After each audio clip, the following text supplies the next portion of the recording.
রাসেল ভাই, এখন যে ঘটনাটা বলবো এটা আমাদের রাজবাড়ি ঘটনা। এটা আমাদের রাজবাড়ি যে ভৌতিক টিমরা ওরা এই ঘটনাটি পাঠিয়েছে। এই ঘটনাটি আমাদের রাজবাড়ি জেলার মানে পাচুরিয়া যে ইউনিয়নটা আছে, তো ওই গ্রামের একজন ব্যক্তির সাথে ঘটে যাওয়া ঘটনা। তো উনি নতুন বিয়ে করেছেন, 2-3 মাস হয়েছে আর কি। হঠাৎ রাতের বেলা উনি দেখলেন, মানে ঘুম ভেঙে দেখলেন ওনার স্ত্রী পাশে নেই। তখন উনি চিন্তা করেছিলেন হয়তোবা কোনো কারণে বাইরে গেছেন আর কি, ঘরের বাইরে। কিন্তু খেয়াল করলেন যে না, ঘরের দরজা তো বন্ধ। তখন উনি মনে হলো তার একটু ঘরটা খুঁজে দেখি তো কোথাও আছে কিনা। তখন একটু কৌতূহল হয়ে ঘর খুঁজে দেখেন, না কোথাও নাই, কিন্তু ঘরের ভিতরে দরজা বন্ধ। তো উনি বিষয়টা খুব ভীত হলেন এবং তাড়াতাড়ি করে দরজা খুলে বাইরে গিয়ে ওনার বাবার যে ঘর ছিল, ভাইদের যে ঘর ছিল, তাড়াতাড়ি তাদেরকে ডাকলেন, বললে যে আমার স্ত্রী তো ঘরে নাই, এই ঘর তো ভিতর থেকে বন্ধ ছিল, কোন দিক দিয়ে গেল। তখন সবাই মানে তন্ন তন্ন করে খুঁজেছে, কিন্তু কোথাও পাওয়া যায়নি। তখন তার বাবা বলল যে তুমি এক কাজ করো, তুমি সকাল হলে তোমার শ্বশুর বাড়িতে যাও, শ্বশুর বাড়িতে গিয়ে দেখো যে বৌমা ওখানে গিয়েছে কিনা। তখন চিন্তা করেন হ্যাঁ, এটা একটা ভালো আইডিয়া, ওখানে গিয়েছে কিনা একটু খোঁজ নেই। কিন্তু সবার কাছে একটা চিন্তার ব্যাপার ছিল যে ভিতর থেকে দরজা লাগানো, কিন্তু সে কিভাবে গেল। তো হয়তো কোনোভাবে সে রাগ করে গেছে, এরকম হতে পারে, কিন্তু তার সাথে রাগারাগির কোনো ঘটনাই ঘটেনি গত 2-3 মাসে। তো যাই হোক, সে পরের দিন সে তো যেহেতু একটু দিন মজুর ছিল, সে বিকালের দিকে অন্তার মোড় থেকে তার শ্বশুর বাড়ির দিকে যাত্রা শুরু করে। শ্বশুর বাড়ি যে জায়গাটা, সেই জায়গাটার নাম হচ্ছে জমিদার ব্রিজ। গোয়ালন্দ মোড় থেকে একটু আগে খানখানাপুর নামক একটা জায়গা আছে, ওইখানে ওই জমিদার ব্রিজ এখন ওইভাবে নাই। তো উনি যখন মানে ওনার শ্বশুর বাড়িতে আসছেন, হেঁটে আসতে রাসেল ভাই অনেক সময় লাগে, আর দূরত্বটা প্রায় 10 থেকে 12 কিলোমিটার। তো উনি হেঁটেই আসছেন। হেঁটে আসার পরে শ্বশুর বাড়িতে আসতে আসতে রাত 10টা বেজে যায়।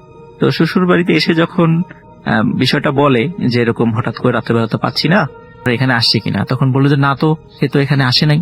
তখন মানে শ্বশুর বাড়ির লোকজন দেখলো যে তার মেয়ে যে নাই, ঠিক যেভাবে অবাক হওয়ার কথা ছিল অতটা অবাক হলো না। এটা দেখে উনি নিজেই অবাক হলেন, তার মেয়ে নাই, একটু শুনলে তো সে ভয় পাবে, কিন্তু তারা ওইভাবে অবাক হলো না, বিষয়টা একটা মামুলি ব্যাপার হিসাবে নিল। এটা উনি নিজে প্রশ্ন করে, নিজের মনের কাছে প্রশ্ন করে কোনো উত্তর খুঁজে পেল না। শ্বশুরবাড়ি থেকে বললো যে তুমি চিন্তা করো না, হয়তো চলে আসবে, তাড়াতাড়ি চলে আসবে, খালি এতটুকু বলে তাকে বিদায়, মানে সে বলে আজকে থেকে যাও, বলে না আমি আজকে চলে যাই, বাসায় যেতে হবে। বলে যে এখন তো অনেক পথ রাতের বেলা।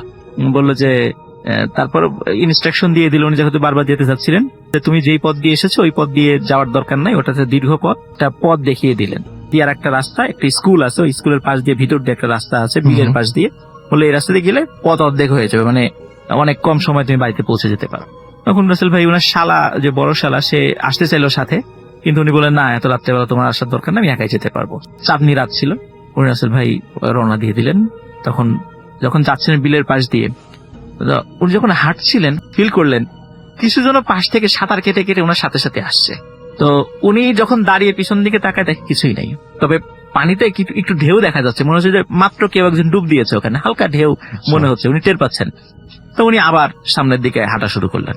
যখন হাঁটা শুরু করছেন, একটু পর উনি আবার ফিল করলেন পিছন থেকে কিছু জন একটা সাথে সাথে ওনার সাথে সাথে আসছে।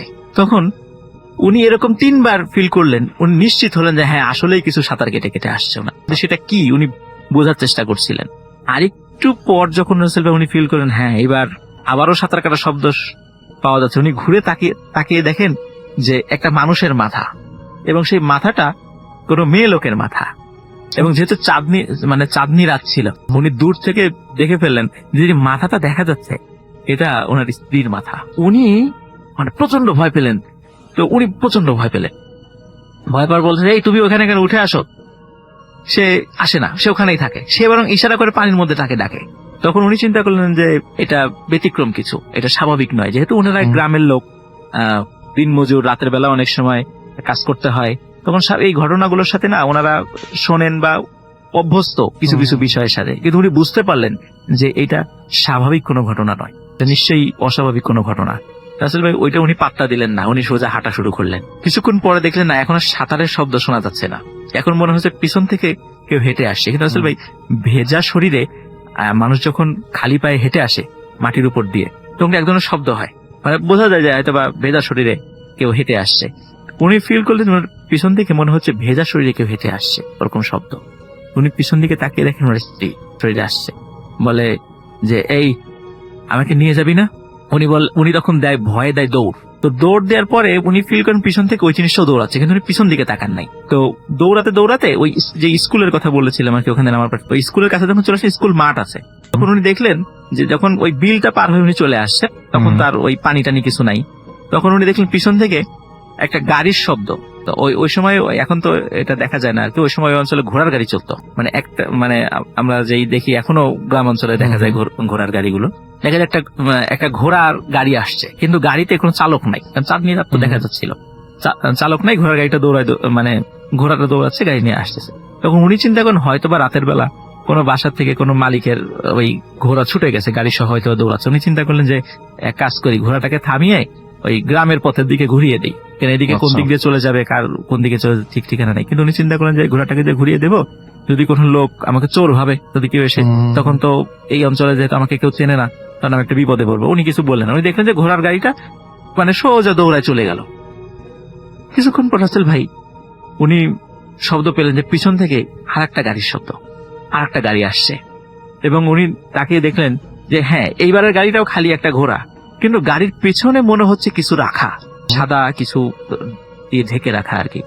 এবং ওনার কাছে প্রচন্ড দুর্গন্ধ লাগছে আর কি, মনে হচ্ছে যে মানুষ বা কোনো মানে জীবিত কোনো প্রাণী যদি মরে যায়, পচে গেলে যে দুর্গন্ধ হয়, এরকম গন্ধটা আসছে, এবং গন্ধটা আস্তে আস্তে খুবই তীব্র হচ্ছে। গাড়িটা যখন কাছে চলে আসলো, উনি দেখলো যে ওই গাড়িতে 3টা লাশ, মানে সাদা কাপড় দিয়ে ঢেকে রাখা, এই ঘোড়ার গাড়িটা ওই 3টা লাশ নিয়ে দৌড়ে চলে যাচ্ছে। তখন উনি চিন্তা করলেন যে আবার হয়তো ওনার সাথে কিছু ঘট। তখন একটু পরে রাসেল ভাই আবার একটা গাড়ির শব্দ পেলেন। যখন গাড়ির শব্দ পেলেন, উনি পিছন দিকে তাকেন, এইবার গাড়িতে একজন চালক আছে, এবং চালকটা খুবই বেটে আকৃতির একটা মানুষ, কালো কুচকুচে, খুবই বেটে আকৃতির একটা মানুষ। তো ওখানে প্রচন্ড দুর্গন্ধ আসছে। যখন তার কাছে চলে আসে, তখন রাসেল ভাই ওই চালককে জিজ্ঞেস করেন, এই তোমরা এই লাশটা নিয়ে কোথায় যাচ্ছ, কোন দিকে যাবা? তখন বলে যে তোর বাড়ির দিকে যাচ্ছি। বলে আমার বাড়ির দিকে মানে? বলে হ্যাঁ, তোর বাড়ির লোকজন আনতে যাচ্ছি। তো তখন বলে যে কি, আমার বাড়ির লোকজন তুমি আনতে যাবা কেন? কয় যে বিশ্বাস হয় না, এই কাপড়টা সরা। তখন কাপড়টা সরিয়ে দেখে রাসেল ভাই ওনার স্ত্রী, ওনার ভাই, ওনার মা, তাদের লাশ ওখানে রাখা, এবং লাশগুলো বিকৃত হয়ে গেছে, মানে পচে গেছে। এই দৃশ্য দেখে উনি আসলে রাসেল ভাই আর সেন্স রাখতে পারেননি, উনি তখন সেন্সলেস হয়ে পড়ে যান। তখন ওনার যখন সেন্স ফেরে, সকালবেলা ওই গ্রামের লোকজন ওনাকে উঠায়, তখন উনি ওনার বাড়িতে চলে যান। রাসেল ভাই বাড়িতে যাওয়ার পর যখন সব ঘটনা খুলে বলেন, স্বাভাবিকভাবে গ্রামের রাস্তা দিয়ে আসতে গেলে এই ধরনের ঘটনা ঘটতেই পারে। তো রাসেল ভাই ওই দিন রাত্রে হঠাৎ মনে হলো উঠানে প্রকাণ্ড একটা শব্দ। সবাই দরজা খুলে বের হয়ে দেখে ওনার স্ত্রী উঠানে পড়ে আছে। ওনাকে যখন জিজ্ঞেস করে তুমি কোথায় গিয়েছিলা, বলে আমি কিছুই জানি না। তো কোথা থেকে আসলা তাও সে বলতে পারে না। এরকম নাকি রাসেল ভাই মাঝে মাঝেই ওনার স্ত্রী হঠাৎ ঘর থেকে নাই হয়ে যেত। এইটা বিষয় হলো রাসেল ভাই ওনাকে ওনার পরিবারের পরবর্তী ওনার পরিবারের সাথে যোগাযোগ করে জানা যায় যে ওই জিন সম্প্রদায়ের কোনো কিছু আর কি, আসলে ওই মহিলা কারোর সাথে সংসার করুক, সাথে যে জিনগুলো সেটা চায় না। এই জন্য উনি যখন রাস্তাতে আসছিলেন, ওই মহিলার সাথেই যে জিনগুলো, দুষ্ট জিনগুলো ছিল, ওরাই তার হাজবেন্ডকে ভয় দেখানোর চেষ্টা করছিল আর কি। তো ওই কারণে যখন পরবর্তীতে ওনার ওই মেয়ের ফ্যামিলিতে গিয়ে যখন বললেন যে আপনার মেয়েকে পাওয়া যাচ্ছে না, এই জন্য ফ্যামিলির লোকজনরা খুব বেশি অবাক হয় নাই, জানে যে এই ধরনের ঘটনা আগেও ঘটেছে, তাকে পাওয়া যাবে। চিকিৎসা করা হয়েছিল, মানে দীর্ঘদিন চিকিৎসা করার পরে আল্লাহর রহমতে এখন তারা ভালো আছে, এখন আর ওই সমস্যাটা নাই। বাড়ি হলো অন্তারমোড় তাদের রাজবাড়িতে। তো এটাই ছিল রাসেল ভাই। সবাই ভালো থাকবেন, সুস্থ থাকবেন, আল্লাহ হাফেজ।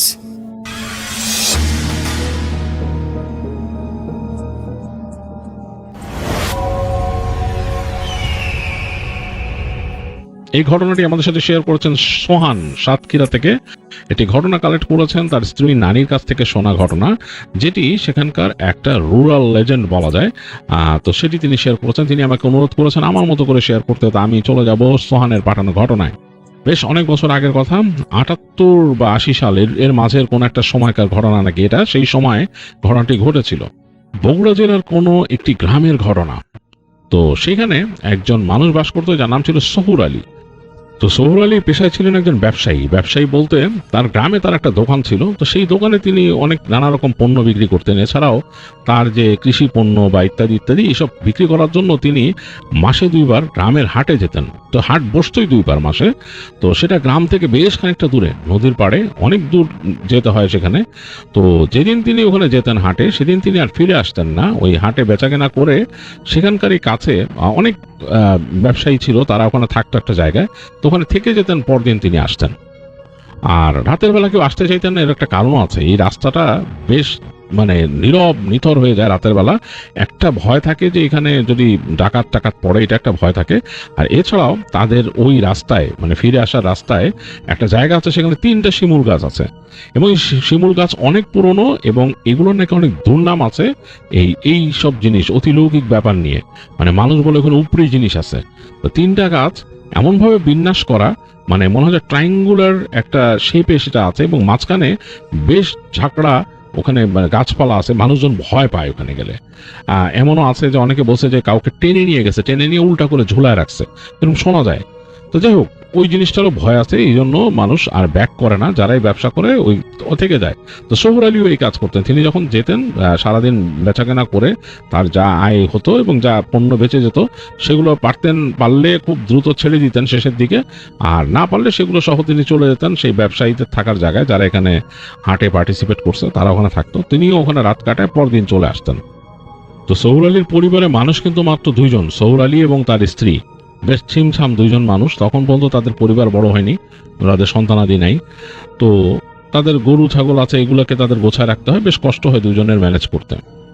তো একবার হাটবারের জন্য সোহর আলী তৈরি হয়েছেন, পরের দিন তিনি যাবেন হাটে, তার যা যা বিক্রি করার জন্য গোছানো সেগুলো গোছা টোছা রেডি করছেন, পোটলা বাঁধছেন, তিনি নিয়ে যাবেন। তো এর মধ্যে তার শ্যালক আসলো তাদের বাড়িতে সন্ধ্যার পরে, এসে বললেন যে তার বাবা খুব অসুস্থ, এবং তার মানে সোহর আলীর শ্বশুর এবং তার স্ত্রী, এবং তাকে যেতে বলছেন।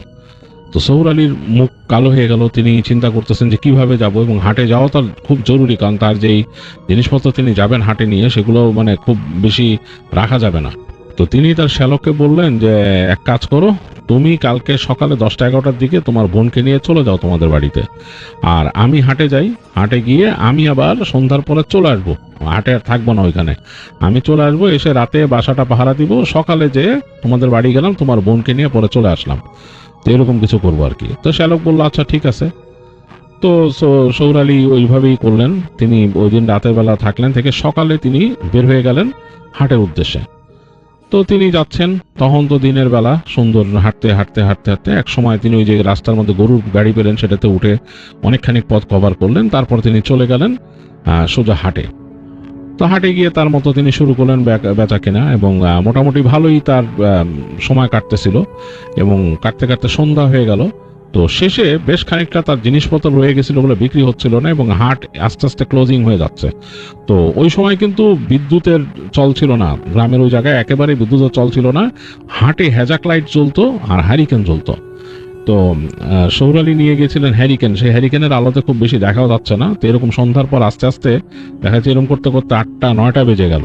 তো সোহর আলী আর তার কিছু পণ্য শেষ করতে পারলো না। তো তিনি চিন্তা করলেন যে না, এখন আসলে আমি যে রওনা না দিই বাড়ির দিকে, তাহলে মানে এমনি তো রাত, এই রাস্তা দিয়ে কেউ যায় না ভয়ে, তো আরো অবস্থা খারাপ হবে। তো তিনি আর কি করবেন, ওই টুকিটাকি যা ছিল তার জিনিসপত্র সেগুলো গোছায় নিলেন, তো সেগুলো নিয়ে তিনি হাঁটা ধরলেন বাড়ির পথে। তো তার কাছে ওই পাকা আম ছিল আর কি, সেই আমগুলাকে তিনি এরকম পোটলার মধ্যে বেঁধে যাচ্ছেন রাস্তা দিয়ে। তো তিনি যখন চলে আসছেন, তখন আরো 2-1জন ওইখানে তার সাথে ব্যবসায়ীরা ছিলেন, তারা জিজ্ঞেস করছেন কি বাড়ি যাবা রাত্রেবেলা?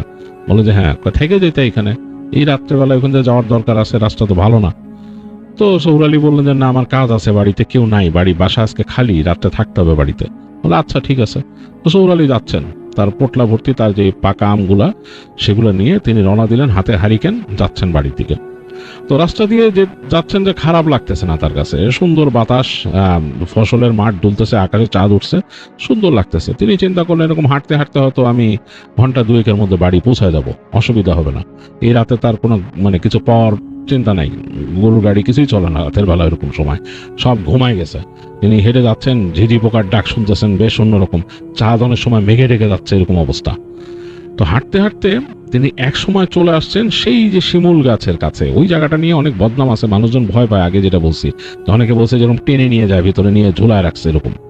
তো তিনি শিমুল গাছের ওখান দিয়ে আসতেই তার কাছে বেশ ভয় লাগা শুরু করলো, কারণ রাস্তাটা এরকম করে বাঁক নিয়ে গেছে, দুই পাশে ফসলের মাঠ এবং রাস্তার দুই পাশে ওই ঘাসগুলো অনেক বড় বড় এবং আগাছার একটা জঙ্গলের মতো হয়ে গেছে। আর ওই যেখানে ওই একটা ছোট্ট এরকম গোল জায়গা নিয়ে ঘুরে গেছে, একটা জংলা জায়গা, মানে ওখানে গাছপালা, তার পাশে 3টা শিমুল গাছ, এর একটার থেকে আবার ডাল বের হয়ে আছে এদিকে।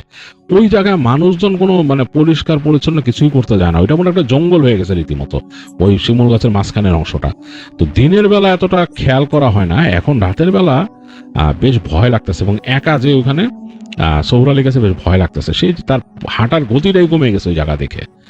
তো এই সময় সে হঠাৎ করে মনে হলো যে ওখানে শব্দ পাচ্ছে, মানে ওখানে মানুষজন কথা বলতেছে। তো সৌর আলীর একটা ভয় লাগলো যে আবার ডাকাত নাকি, অনেক সময় ডাকাত থাকে, এই ডাকাতেরও ভয় থাকে। তো সে খুব মানে ভয় পেয়ে সন্তর্পণে চলা শুরু করলো, চিন্তা করতেছে যে ডাকাত হলেও তো তারে দেখলে ধরবে, কারণ সে তো ওখানে হাটের থেকে আসতেছে ব্যবসা বাণিজ্য করে, আর যদি ধরে তখন দেখা যাবে টাকা পয়সা তো নিবে মারধরও করবে, এরকম আছে। আবার যদি কাউকে কিছু করেও ফেলে সেটা একটা ব্যাপার। তো এই ভয়ে সৌর আলী খুব সন্তর্পণে আস্তে আস্তে আসতেছে, এবং সে চিন্তা করতেছে যে যদি মানে চারটা মেঘে রেগে যেত সবচেয়ে ভালো হতো। মানুষের কণ্ঠ শুনে একদিক দিয়ে ভালো লাগছিল যে মানে অতি প্রাকৃত জিনিস থেকে একটু রক্ষা পাওয়া এরকম, কিন্তু মানুষের কণ্ঠ শুনে ভয় পাচ্ছে যদি আসলে ডাকাত হয়। তো সে আস্তে করে তার হারিকেনটা উঁচা করলো, করে সে হারিকেনের আলোটা একদম ডিম করে দিল, মানে একদম না দেখা গেলে তো কেমন লাগে। তারপর সে আস্তে আস্তে যাওয়া শুরু করলো দিক দিয়ে। তো যাচ্ছে আর বাঁয়ে তাকাচ্ছে, একটু আগে শুনছে এখানে অনেক কথাবার্তা মানুষের, তো দেখতেছে যে এখন আবছা আবছা আবছা আবছা কথা আসতেছে, হঠাৎ করে কারো মনে কণ্ঠ, তো বুঝতেছে এখানে মানুষ আছে। তো হাঁটতে হাঁটতে সে যখন নাকি এই শিমুল গাছগুলোর মাঝখানে যে রাস্তা সেখানে চলে আসলো, সে দেখতেছে কোনো শব্দ নাই। হঠাৎ করে মনে হলো ভোজবাতির মতো সব শব্দ বন্ধ হয়ে গেছে, কিচ্ছু নাই, মানে একদম নীরব, এই ঝিঝি পোকার ডাক। তো এটাতে সোহরাল আরো ভয় পেয়েছে, মনে করছে আসলে কি ডাকাত নাকি, তাকে দেখে ফেলছে নাকি। এটা চিন্তা করতে করতে সামনে যাচ্ছে, তো দেখলো একটা মানুষ বসে আছে রাস্তার পাশে, এরকম করে মাথার নিচু করে, তার মাথার মধ্যে একটা গামছার মতো পেঁচানো। তো সে চিন্তা করলো এটা কে। খুব ভয়ে ভয়ে সোহর আলী হাঁটতে হাঁটতে কাছে গেল, তো দেখলো যে তাকে দেখে লোকটা উঠে দাঁড়াইছে, উঠে দাঁড়ায় হাঁটা ধরছে সামনে, মানে তার দিকে ফিরেও নাই, রাস্তার দিকে হাঁটা ধরছে। তো সোহর আলী বেশ অবাক হয়ে গেল যে এই লোকটা কে, তার মানে উদ্দেশ্য কি। সেভাবে বসে থাকলো, তারপর উঠে হাঁটা দিল, এবং একা, আশেপাশে কেউ নাই, তো বসেই বা ছিল কেন এই জায়গাটা, কেমন একটা অবস্থা। তো হেঁটে যাচ্ছে, সোহর আলী দেখলো যেদিকে হেঁটে যাচ্ছে তাদের গ্রামের দিকেই হেঁটে যাচ্ছে রাস্তায়। তো সোহর আলী ভাবলো যে যাক, যদি একা মানুষ হয়ে থাকে, সে হাঁটতেছে, এমনও তো হতে পারে যে লোকটা একটু মানে আর কি সবার সাথে মেলামেশা করে না বা অভ্যস্ত না, সে হয়তো এখানে এসে ভয় পাইছিল, বসেছিল, তো আমাকে দেখে মনে করছে যে আরেকজন মানুষ আছে, হয়তো আমার সাথে কোনো কথাবার্তা বলতে চায় না, হতে পারে না ব্যবসায়ী, সে হয়তো মনে করছে যে মানে আমি আবার কে, হয়তো সে আমাকে দেখে এভাবে চিন্তা করছে, এর জন্য হাঁটা দিছে, যাক আমি হাঁটতে থাকি আমার মতো। তো সোহর আলীও আর কিছু না বলে হাঁটছে, সে দেখতেছে লোকটা তার সামনে সামনে হাঁটতেছে। তো অনেক দূর হেঁটে গেছে, তো সোহর আলী হঠাৎ করে জিজ্ঞেস করলো, যখন দেখলো যে একা কেউ নাই, বুঝলো যখন ডাকাত টাকাত না, তো সে বললো যে এই যে ভাই কই যাইতেছেন। তো লোকটা বলতেছে বাড়ি যাইতেছি। তো বাড়ি কই। তো লোকটা একটা জায়গার নাম বললো। তো সোহর আলী অবাক হইলো যে ওই জায়গায় তো বাড়ি ঘর নাই, এক সময় ওখানে নদী ছিল, মানে গ্রামের মতো ছিল, ওগুলো ভেঙে গেছে নদীতে। তো যেই জায়গার নাম লোকটা বলছে ওই জায়গায় কিন্তু এখন কিছু নাই, নদীতে ভেঙে নিয়ে গেছে ওই জায়গায়। তো সোহর আলী মনে করলো লোকটার মনে আদি বাড়ি ওইখানে ছিল। তো সে বললো কি আগে বাড়ি আসিল, আদি বাড়ি আসিল এনে, এখন তো কিছু নাই। তো লোকটা কোনো উত্তর দিচ্ছে না। তো সোহর আলী বললো অনে বাড়ি কই। তো লোকটা বলতেছে ওই নেই বাড়ি। সোহর আলী বললো কই, ওখানে তো কেউ থাকে না, ওখানে তো নদী, ওখানে নেই থাকে। তো এই বলার পর সোহর আলী একটু অবাক হলো যে কি বলে এই লোক। তো লোকটা হেঁটে হেঁটে যাচ্ছে, সোহর আলী তাকে ফলো করেই যাচ্ছে। তো এক পর্যায়ে যে লোকটা থেমে দাঁড়ায় ঘুরলো তার দিকে, মাথা ঘুরাইলো। তো সোহর আলী অবাক হয়ে দেখলো চাঁদের আলো পড়ছে, এবং সে কিন্তু এখন হারিকেনটা একটু বাড়াই দিয়েছিল সোহর আলী, হারিকেনের একটু আলো আছে। দেখতেছে যে লোকটা ঘুরে তার দিকে দাঁড়াইছে কোনো কারণ ছাড়া, বিশাল একটা চেহারা চাঁদের আলোতে দেখতেছে। এবং সবচেয়ে আশ্চর্য জিনিস, লোকটার মানে এটা খুব আশ্চর্য জিনিস একটা, যে লোকটার মুখটা বাঁকা, মানে একদিকে বাঁকানো এরকম, মানে কেমন জানি মনে বেঁকে গেছে মুখটা এরকম। তো সোহর আলী ভাবলো যে হতে পারে কোনো অসুখ বিসুখ এরকম বাঁকছে নাকি, কে জানে। তো সোহর আলী হেঁটে আরো সামনে চলে আসছে, এসে বলে কি যে ভাই কিছু কইবেন। তারপর লোকটা কি জানি বলার চেষ্টা করলো মুখটা ই করে, তো বাঁকা মুখ দিয়ে সোহেল আলী বললো যে আপনার মুখ কি বাঁকা, কি মানে কোনো সমস্যা হয়েছে মুখে? তো লোকটাকে আমার মুখ বাঁকা না, মানে এই যে মুখ বাঁকা না যে বললো, বেশ নাকি ভাবে কেমন জানি মুখটা ঘুরায় বললো আর কি, কথাটা মানে ঠিক মতোই হলো না। তো সোহেল আলী বললো যে হ্যাঁ বাঁকাই তো, আপনার মুখ তো বাঁকা দেখা যায় দেখি, বলে আরো সামনে আসছে। আসার পর দেখ লোকটার মুখ বেশ বাঁকা, এবং লোকটা বললো তোর এই আইসকা, মানে এমন ভাবে বললো যে কণ্ঠটা কেমন জানি ভয়ঙ্কর হয়ে গেল। সোহেল আলী দেখলো যে লোকটার মুখটা বাঁকা তো আরো বেঁকে গেল কেমন জানি, এবং এসে সোহেল আলীর উপর ঝাঁপায় পড়লো। সোহেল উপর যখন ঝাঁপায় পড়ছে সোহেল আলী তখন আর কোনো মানুষ দেখতেছে না, দেখতেছে একটা কালচে অবয়বের উপর, তার উপর মানে চেপে বসছে, তাকে মানে একদম চেপে ওখানে শেষ করে দিতে চাইতেছে, মাটির সাথে চেপে ধরছে, গলা টিপে ধরছে হাত দিয়ে। সোহেল আলীর বস্তা পড়ে গেছে এক পাশে, হারিকেন পড়ে গেছে এক পাশে। সোহেল আলী অনেক ছটফট করতেছে ছোটার জন্য, দেখলো প্রচন্ড শক্তি মানুষের, সে মানে সোহেল আলীর সুবিধাই করতে পারতেছে না। আর সে দেখতেছে লোকটা ওই বাঁকা মুখ দিয়ে হাসতেছে। তারপরে সোহেল আলীকে একটা চড় কষলো, প্রচন্ড জোরে চড় মারলো লোকটা।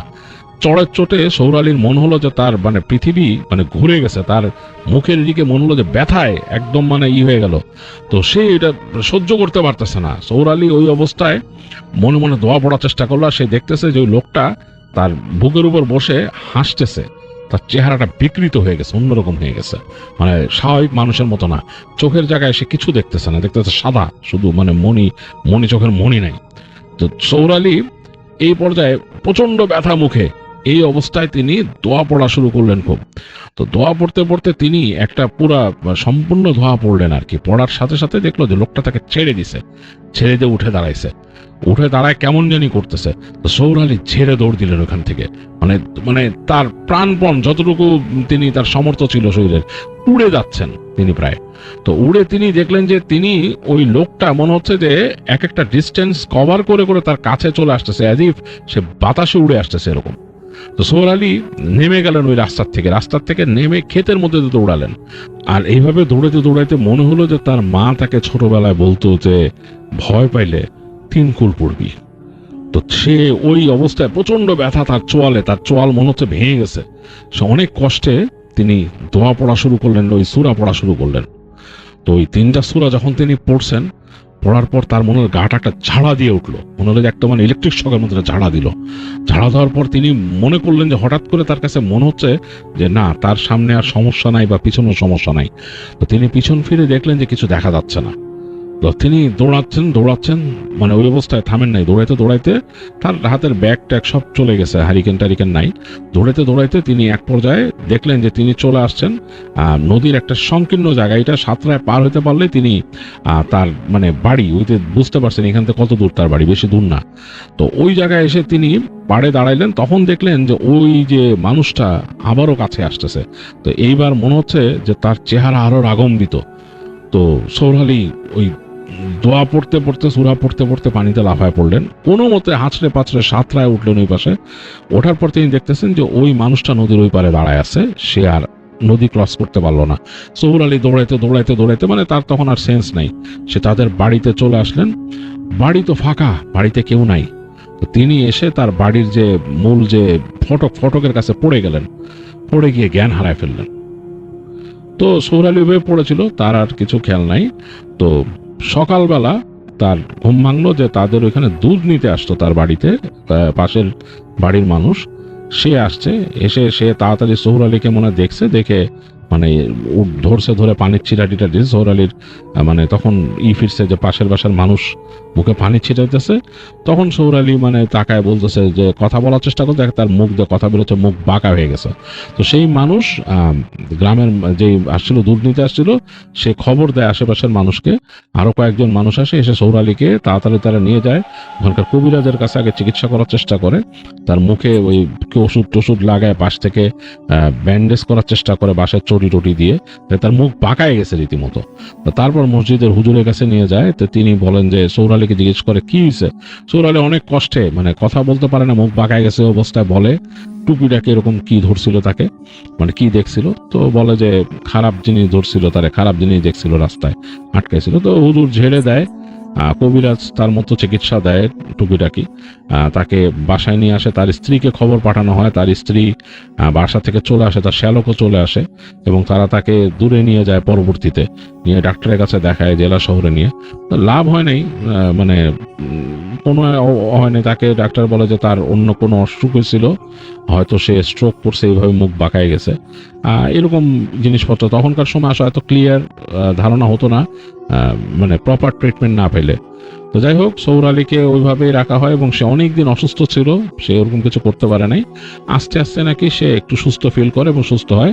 তো সে আর কখনোই ওই যে সন্ধ্যার পর চলাফেরা করতো না, কিছুই করতো না, আর নিজের মতো ওই যতটুকু তার দোকানে বসতে পারতো এরকম। আর তার মুখটা নাকি বেঁকে গেছিল পার্মানেন্টলি, ওইটা নাকি ঠিক করা যায়নি। তো এইভাবেই সোহর আলী তারপর ছিল আর কি। তার এই ঘটনাটা ওইখানে সবাই জানতো আর কি, প্রচলিত হয়ে গেছিল যে সোহর আলী এরকম একটা সমস্যায় পড়ছিল এবং তাকে চট দিয়ে মুখ বাঁকা করে দিচ্ছে, খারাপ জিনিস। তো এই ছিল সোহানের পাঠানো ঘটনা, আমি আমার মতো করে শেয়ার করলাম। আপনাদের কাছে ভালো লাগলে ভালো লাগবে।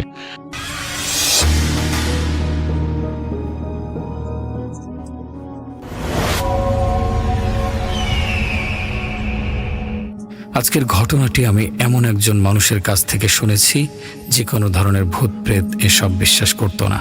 সে তার সিনিয়র এক স্যারের থেকে এই ঘটনাটা শুনেছে। আমি তার মতন করে ঘটনাটি বলছি। ঘটনাটি শুরু করার আগে একটি প্রেক্ষাপট বলতে চাচ্ছি। ঢাকার শহরতলির এক পুরনো হাসপাতাল, নামটা নাই বলি, যেটা গত 10 বছর ধরে বন্ধ। তবে জায়গাটা নিয়ে অনেক গল্প শোনা যায়। স্থানীয়রা বলে রাতের বেলা হাসপাতালের জানালায় ছায়ামূর্তি দেখা যায়, কান পাতলে ফিসফিস শব্দ শোনা যায়। কেউ কেউ তো দাবি করে হাসপাতালে এখনো ডাক্তার নার্সদের কণ্ঠস্বর শোনা যায়। আমি সেই হাসপাতালের একজন স্টাফ, সব ঘটনাগুলো খুব কাছ থেকে দেখতাম। এর মধ্যে সব ঘটনায় যে ভৌতিক বিষয়টা সেটা না। অনেক ঘটনা খুব ভয়ঙ্কর, কিন্তু ঘটনাগুলি প্রাকৃতিক। কিন্তু এর মধ্যে কিছু ঘটনার কোনো ব্যাখ্যা আমরা আজও পাইনি। যাই হোক, মূল ঘটনায় চলে যাই। একবার এক মানসিক রোগীদের হাসপাতালে আমার ডিউটি পড়েছে রাত 1টা। হঠাৎ একটা রুম দিয়ে বিকট শব্দ শুরু হলো।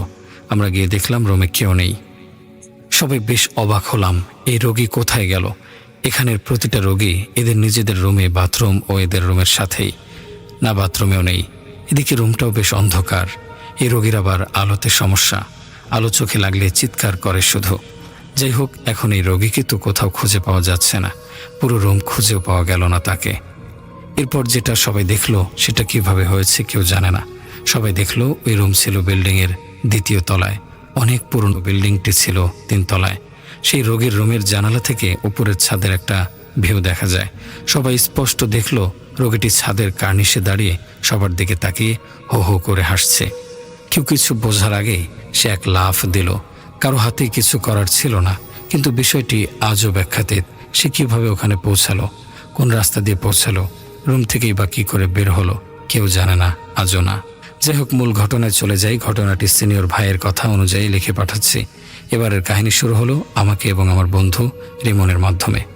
আমি একজন নবীন চিকিৎসক, কয়েক বছর হলো ইন্টার্নশিপ শেষ করেছি। রিমন একসময় মেডিকেলের ছাত্র ছিল, কিন্তু ব্যবসার দিকে চলে যায়। সে বরাবরই ব্যবসার দিকে বেশি মনোযোগী ছিলেন, মানুষের সেবা করার থেকে।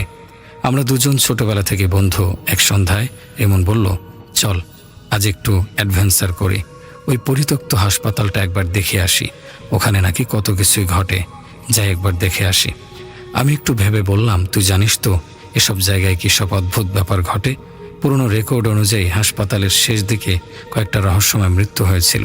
আর তুই তো জানিস আমি সবসময় একটু ঝামেলা এড়িয়ে চলি। এসব মৃত্যু আমাকে খুব প্যারা দেয়। রাতে ঘুমের মধ্যেও এসব হিসেব মেলাতে পারি না। এসব হিসেব মেলাতে মেলাতে পড়াশোনা ভুলে যাই।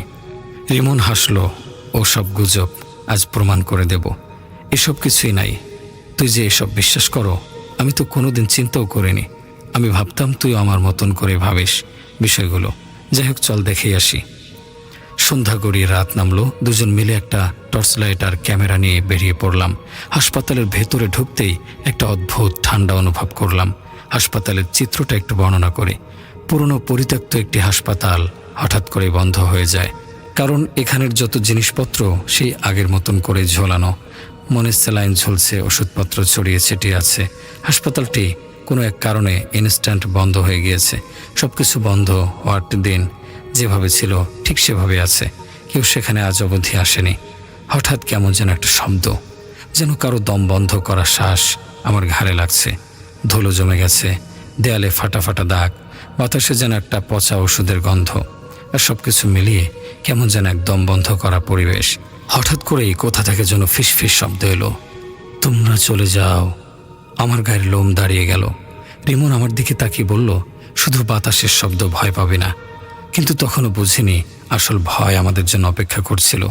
আমরা দুইজন কিছুক্ষণ রুমগুলো অবজার্ভ করলাম। রুমের ভিতরগুলো, এমনকি ভিতরের যে ময়লা আবর্জনা ছিল সেগুলো পর্যন্ত পরিষ্কার করা হয়নি, এমন নোংরা পরিবেশ। আমরা হাঁটতে হাঁটতে 607 নম্বর কেবিনের সামনে দাঁড়ালাম। এটা সেই কেবিন যেখানে এক গর্ভবতী নারী চিকিৎসার অভাবে মারা গিয়েছিল। রিমন দরজাটা ঠেলে দিল। এক মুহূর্তের জন্য মনে হলো আমার হার্ট বন্ধ হয়ে যাবে। এটা আমরা কি দেখছি? আমরা কি কোনো ঘরের মধ্যে আছি, নাকি সব বাস্তব? কিভাবে বাস্তব হবে? এখানে তো আমরা দুইজন ছাড়া আর কেউ নেই। তাহলে এসব কি হচ্ছে?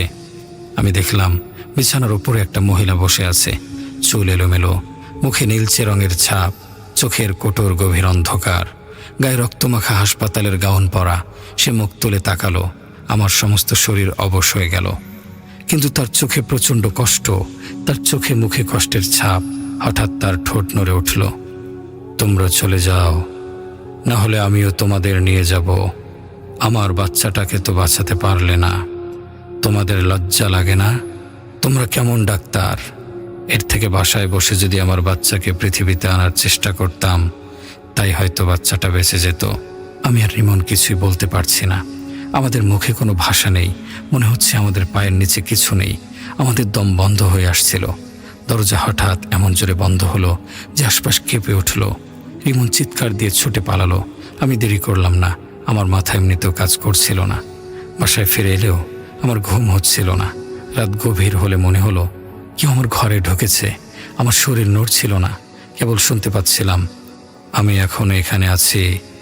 চোখ খুলে দেখি জানালার বাইরে কালো ছায়ার মতো কিছু একটা। তখনই বুঝলাম ও আমাদের ছেড়ে দেয়নি, ও এখনো আমাদের সঙ্গে আছে। আমার শরীর পুরোপুরি অবশ হয়ে গিয়েছিল। মনে হচ্ছিল কোনো ভারী কিছু আমার বুকের ওপর চেপে বসেছে। চোখের সামনে ঝাপসা হয়ে আসছিল, আর সেই ফিসফিসানিটা আরো স্পষ্ট হচ্ছিল, আমি এখনো এখানে আছি। জোর করে গলা থেকে শব্দ বের করার চেষ্টা করলাম, কিন্তু ব্যর্থ হলাম। একমাত্র কাজ ছিল চোখ বন্ধ করা। মনে হচ্ছিল যদি চোখ খুলি তবে যা দেখব সেটা সহ্য করতে পারবো না। ঠিক তখনই দরজায় জোরে ধাক্কার শব্দ হলো, ঠাস ঠাস। আমার আতঙ্ক চরমে পৌঁছালো। হঠাৎই শরীর আবার নড়তে শুরু করলো, যেন কোনো অদৃশ্য শৃঙ্খল ভেঙে গেল। আমি বিছানা থেকে লাফ দিয়ে উঠে দরজার দিকে তাকালাম। দরজা তখনও কাঁপছিল, যেন কেউ বাইরে থেকে পাগলের মতো ধাক্কা দিচ্ছে। আমি আর দেরি না করে দৌড়ে গিয়ে দরজাটা খুলে দিলাম। কিন্তু দরজার ওপাশে কেউ নেই। তবে মেঝেতে কিছু একটা পড়েছিল, একটা পুরনো হাসপাতালের গাউন, 607 নম্বর কেবিনের সেই গাউন। পরদিন সকালে আমি রিমনকে ফোন দিলাম, কিন্তু সে ধরল না। ঘণ্টাখানেক পর তার মা ফোন করলেন, কাঁপা কাঁপা গলায় বললেন, তুই তাড়াতাড়ি চলে আয়, রিমনের অবস্থা ভালো না। আমি ছুটে গেলাম ওর বাসায়। রিমন বিছানায় শুয়েছিল, কিন্তু ওকে দেখে আমার বুক কেঁপে উঠল। ওর চোখ দুটো লালচে, কোটরে ঢুকে গেছে, ঠোঁট শুকিয়ে গেছে, আর সারা শরীর ঘামে ভেজা। আমি কাছে গিয়ে ডাকলাম, রিমন কি হয়েছে? ও আস্তে আস্তে মুখ তুলল। তারপর যা বলল তা শুনে আমার রক্ত হিম হয়ে গেল। বুঝতে পারছি না রে। শুধু যেটা বুঝতে পারছি সেটা হচ্ছে ও এখনো আমার সঙ্গে আছে। তারপর ওর হাতটা তুলে দেখালো।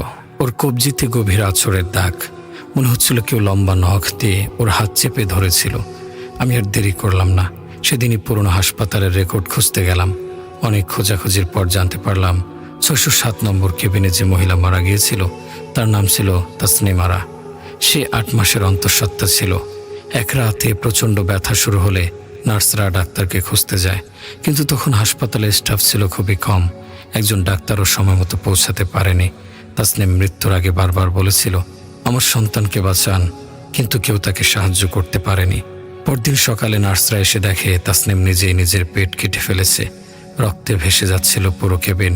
তারপর থেকে কেবিনটা বন্ধ করে দেয়া হয়। আমি বুঝতে পারছিলাম আমাদের জীবন এখন বিপদের মুখে। আমি আর রিমন মিলে একজন স্থানীয় হুজুরের কাছে গেলাম, যে নাকি এমন ঘটনা সম্পর্কে জানে। সে আমাদের কথা শুনে কিছু দোয়া পড়ল আর বলল, ও এখনো মুক্ত হয়নি, কিন্তু যদি আর কখনো ওর জায়গায় না যাও তাহলে হয়তো তোমাদের ছেড়ে দেবে। সেদিন রাতে আমি আর রিমন সিদ্ধান্ত নিলাম ওই হাসপাতালের কথা কোনোদিনও মনে করব না, ওখানে আর কোনোদিন যাব না। এরপর কিছুদিন সবকিছু স্বাভাবিক মনে হচ্ছিল, কিন্তু কিছু কিছু রাতের বেলা যখন বাতাস খুব ভারী হয়ে আসে তখনও যেন কানে ফিসফিসানি ভেসে আসে, তোমরা চাইলেই আমাকে আর আমার বাচ্চাকে বাঁচাতে পারতে। ঘটনার শেষ এখানেই নয়। এসব কিছু যখন আমি জানলাম তার কিছুক্ষণ পরে আমার পাশে একজন মানুষ এসে বসে, যার নাম রঞ্জু। সে খুব কম কথা বলে। হঠাৎ বলল, আপনার সাথে একটি ঘটনা শেয়ার করতে চাচ্ছিলাম। ঘটনাটি মাথা থেকে বের করতে পারছিলাম না। আমি কিছু না ভেবে বললাম, বলুন। রঞ্জু বলা শুরু করলো, আমাদের গ্রামের নাম ছিল পোড়াগাছা। জনবসতি কম, সন্ধ্যার পরপরই এলাকা শুনশান হয়ে যেত।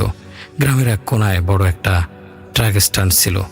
দূর দূরান্ত থেকে আসা ট্রাকগুলো রাতে এখানে বিশ্রাম নিত। ট্রাক স্ট্যান্ডের পাশে কয়েকটা চায়ের দোকান, ছোট খাবারের হোটেল আর কিছু গ্যারেজ ছিল। তবে এলাকাটা নিয়ে নানা গুজব ছিল। লোকমুখে শোনা যেত গভীর রাতে এখানে অদ্ভুত কাণ্ড ঘটে।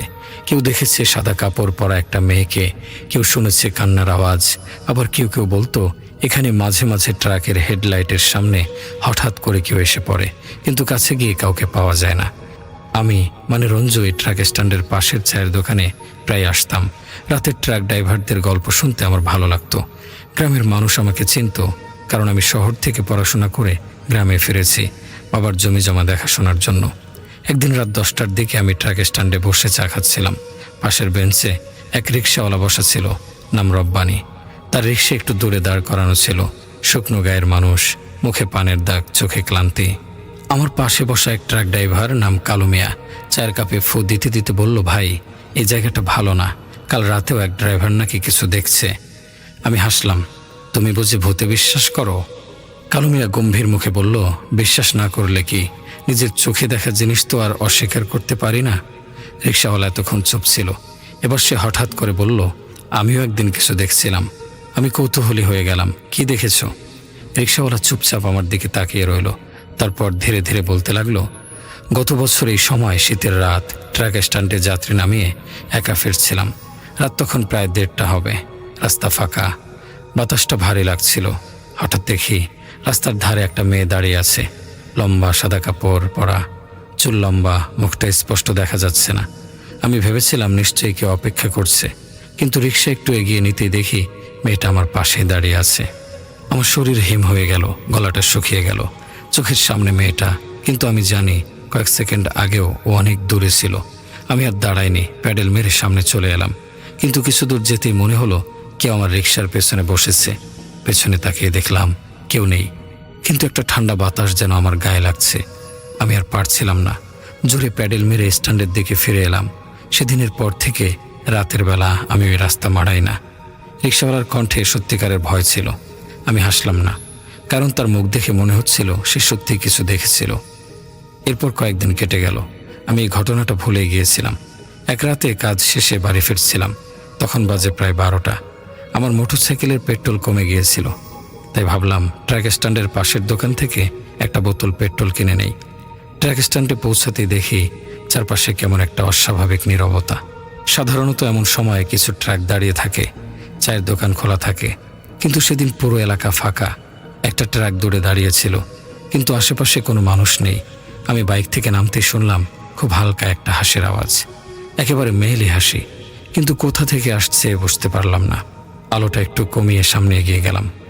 দোকানটার দিকে তাকিয়ে দেখি দরজা অর্ধেক খোলা, কিন্তু কাউকে দেখা যাচ্ছে না। ভেতরে ঢুকে ডাক দিলাম, কেউ আছেন? কেউ সাড়া দিল না। আমি একটু ভয় পেলাম, কিন্তু নিজেকে সামলিয়ে রাখলাম। ঠিক তখনই পেছন থেকে একটা ঠান্ডা বাতাস আমার ঘাড় ছুঁয়ে গেল। মনে হলো কেউ ঠিক আমার পেছনে দাঁড়িয়ে আছে। আমি ধীরে ধীরে ঘুরলাম। একটা মেয়ে, লম্বা সাদা কাপড় পরা, মুখটা পরিষ্কার দেখা যাচ্ছে না, কিন্তু চোখ দুটো যেন গভীর অন্ধকারের মতো। আমার দম বন্ধ হয়ে আসছিল। এক মুহূর্তের জন্য আমি নড়তে পারছিলাম না। তারপর হঠাৎ করেই মেয়েটা আমার দিকে এগিয়ে এলো। আমি পেছনে হোঁচট খেয়ে পড়ে যাচ্ছিলাম। তখনই শুনলাম একটা ট্রাকের হর্ন। আমার চোখের সামনে মেয়েটা ধোঁয়ার মতো মিলিয়ে গেল। আমি তাড়াতাড়ি বাইকে উঠলাম, এক মুহূর্ত দাঁড়ায়নি। পাগলের মতো স্পিড বাড়িয়ে সোজা বাড়ির দিকে ছুটলাম। পরদিন সকালে ট্রাক স্ট্যান্ডে গিয়ে ঘটনাটা বললাম। কালু মিয়া বিষণ্ণ মুখে শুনল। তারপর কালু মিয়া চাপা গলায় বলল, এখানে বছর 10 আগে একটা মেয়েকে খুন করা হয়েছিল। ট্রাক চালকদের একজন নাকি তার উপর জোর খাটাতে চেয়েছিল, আর সে পালানোর চেষ্টা করেছিল, কিন্তু শেষমেশ ট্রাকের নিচে চাপা পড়ে মারা যায়। সেই রাত থেকেই এই এলাকায় অদ্ভুত ঘটনা ঘটে। আমি শিউরে উঠলাম, আমার দেখা মেয়েটি কি সেই মৃত আত্মা? সেই রাতের পর থেকে আমি আর গভীর রাতে ওই রাস্তা দিয়ে যাই না, কারণ আমি জানি সেখানে কেউ আছে যে এখন অপেক্ষা করছে। এরপর রঞ্জু আমাকে বলল, এসব কি হচ্ছে আমার সাথে আজকাল? আমি বললাম, আরও কিছু কি হয়েছে? রঞ্জু এর চোখ লাল, বলল, আরও কিছু ঘটনা ঘটেছে। আমি বললাম, বলুন, বললে যদি আপনার ভালো লাগে তাহলে বলুন। আমার মেয়ের সব থেকে ভালো বন্ধুর জীবনের একটা ঘটনা। মেয়েটা আমার একটা ট্রমায়ের ভেতরে চলে গিয়েছে। আমি ওর মতন করে বলছি আপনাকে। দ্বিতীয় দিনের মতো আজকে আবারও পাড়ার মোড়ের ওই ময়লা আবর্জনার স্তূপ থেকে সেই বিদঘটে গন্ধটা আমার নাকে এসে লাগছে। কিন্তু অদ্ভুত ব্যাপার হলো, শিউলিকে জিজ্ঞেস করলে ও বলছে, কই, আমি তো কোনো গন্ধ পাচ্ছি না। আমি শিউলির কথা শুনে অবাক হচ্ছি। এত বিশ্রী একটা গন্ধ, আমার বমি এসে যাওয়ার উপক্রম, আর শিউলি কিনা বলছে ও কোনো গন্ধই পাচ্ছে না। মিথ্যা কথা বলার জন্য এখন ওর উপর আমার রাগ উঠছে, কিন্তু কিছু করতেও পারছি না। ও আমার বয়সে বড়, যদিও আমরা একই স্কুলে পড়ি। প্রতিদিন সন্ধ্যাবেলা আমাদের প্রাইভেট পড়া থাকে আমাদের স্কুলের এক ম্যাডামের বাসায়। আমরা আজও রোজকার মতো সেখান থেকে ফিরছি, কিন্তু রহস্যময় বিষয় হলো, আজকে নিয়ে 3 দিন আমি যাওয়া আসার পথে একটা খুব বাজে গন্ধ পাচ্ছি পাড়ার মোড়ের ওই জায়গাটা থেকে। কিন্তু আমার বান্ধবী শিউলি নাকি সেই বিশ্রী গন্ধটা পাচ্ছে না। আমি কোনো মতে নিজের মুখ চাপা দিয়ে সেখান থেকে যত দ্রুত সম্ভব বাড়িতে ফিরছি। মোড়টা ঠিক পেরোতেই আমার মনে হলো আমাদের পেছনে একটা ছায়ামূর্তি হাঁটছে। আমি যেখানে থামছি ছায়ামূর্তিটাও সেখানে থামছে। আমার মনে এখন ভয় লাগছে, কিন্তু শিউলি নির্বিকারভাবে আমার সাথে এগোচ্ছে। এই সামনে ওর বাড়ি, ও এখন নিজের বাড়ির দিকে এগোচ্ছে। শীতের কুয়াশা ঘেরা কাঁচা পাকা রাস্তা জুড়ে এখন কোনো মানুষজন বাইরে নেই, যেন কোনো মহামারীতে সমগ্র এলাকা খালি হয়ে গিয়েছে সেই কবেই। এদিক দিয়ে আসতে এখন আমার ভয় করে। প্রাইভেট পড়াও ছাড়তে পারছি না, কারণ কদিন বাদে আমাদের পরীক্ষা। আমি বাড়ি ফিরে দরজার সামনে দাঁড়িয়ে মাকে ডাকলাম। আমার মা ভেতর থেকে দরজা খুলে আমার দিকে তাকিয়ে রাগে মুখ নিয়ে তাকালেন। তারপর গলা ঝেড়ে বললেন, এই তোর আসার সময়? কতবার না তোকে বলেছি সন্ধ্যার আগে বাড়ি ফিরবি, কত রাত করে বাড়ি ফেরিস। আমি মাকে কোনোভাবে বোঝালাম, মা রাগ করছো কেন? ম্যাডাম তো ওই সময় ছাড়া আর আমাদের পড়াতে পারেন না, তার ছোট 2 মেয়ে ছেলে আছে, ওদেরকে সামাল দিয়েই তো সন্ধ্যার সময় পড়ানোর সুযোগ পান। তাছাড়া তুমি তো জানো আমার মাধ্যমিক পরীক্ষা সামনে। আমার মা শান্ত স্বভাবের, তাই আমাকে আর কিছু বললেন না। তিনি রান্নাঘরে বসে চুলায় রুটি সেঁকতে সেঁকতে বললেন, তোর জন্য আমার চিন্তা হয় রে মা, কারণ তুই আমার একমাত্র মেয়ে। তোর বাবা তো তোকে ছোটবেলায় রেখে চলে গিয়েছে। এরপর অনেকে আমাকে বলেছিল দ্বিতীয় বিয়ে করার জন্য, কিন্তু আমি আর বিয়ে করিনি। আমার মেয়ে যখন আমার সাথে আছে তখন আবার বিয়ে? কথাটা বলেই মা নিজের চোখ মুছলেন। এটা আমার একটা ভ্রান্ত ধারণা। বাবা আমাকে একেবারে ছোট রেখে মারা গেছেন, আর আমার মায়ের এই কথাগুলিও নতুন না। উনি প্রায় সময় আমাকে গল্পের মতো করে এই কথাটা বলেন। আসলে আবার বাবার মৃত্যু হয়েছে আমি প্রাইমারি স্কুলে পড়ার সময়, কিন্তু মা বাবাকে অনেক ভালোবাসতো বলে বাবার মৃত্যুটা মা মেনে নিতে পারেনি। তাই অধিক চিন্তার ফলে কিছুদিন পর আমার মার ডিমোনেশিয়া রোগ হয়, যার ওষুধ তিনি এখনও সেবন করেন। আসলে মার স্মৃতিভ্রমের অসুখ আছে, কারণ উনি বাবাকে এখন অনেক ভালোবাসেন আর বাবার মৃত্যুটাকে মেনে নিতে পারেন না। পরদিন সকালে, মা আমি স্কুলে যাচ্ছি, এই বলে বইপত্র ব্যাগে ঢুকিয়ে হাঁটা দিলাম স্কুলের উদ্দেশ্যে। আমার স্কুল বাড়ি থেকে 15 মিনিটের রাস্তা। যাওয়ার সময় শিউলিকেও সাথে নিয়ে যাওয়ার জন্য ওর বাড়ির কাছে যেতে একটা অদ্ভুত ব্যাপার লক্ষ্য করলাম। দেখলাম ওদের বাড়িতে তালা লাগানো। বিষয় কি, গতকাল তো আমার সঙ্গে প্রাইভেট থেকে বাড়ি ফিরলো, কোথাও আবার বাড়ির সবাই মিলে চলে গেল না তো? আমি কিছু বুঝতে পারলাম না। আশেপাশে কাউকে জিজ্ঞেস করব, এমন কাউকে দেখতে পেলাম না। আর এদিকে আমার স্কুলের সময় চলে যাচ্ছে, লেট করে গেলে আবার দাঁড় করিয়ে রাখবে, তাই তখনই রওনা দিলাম।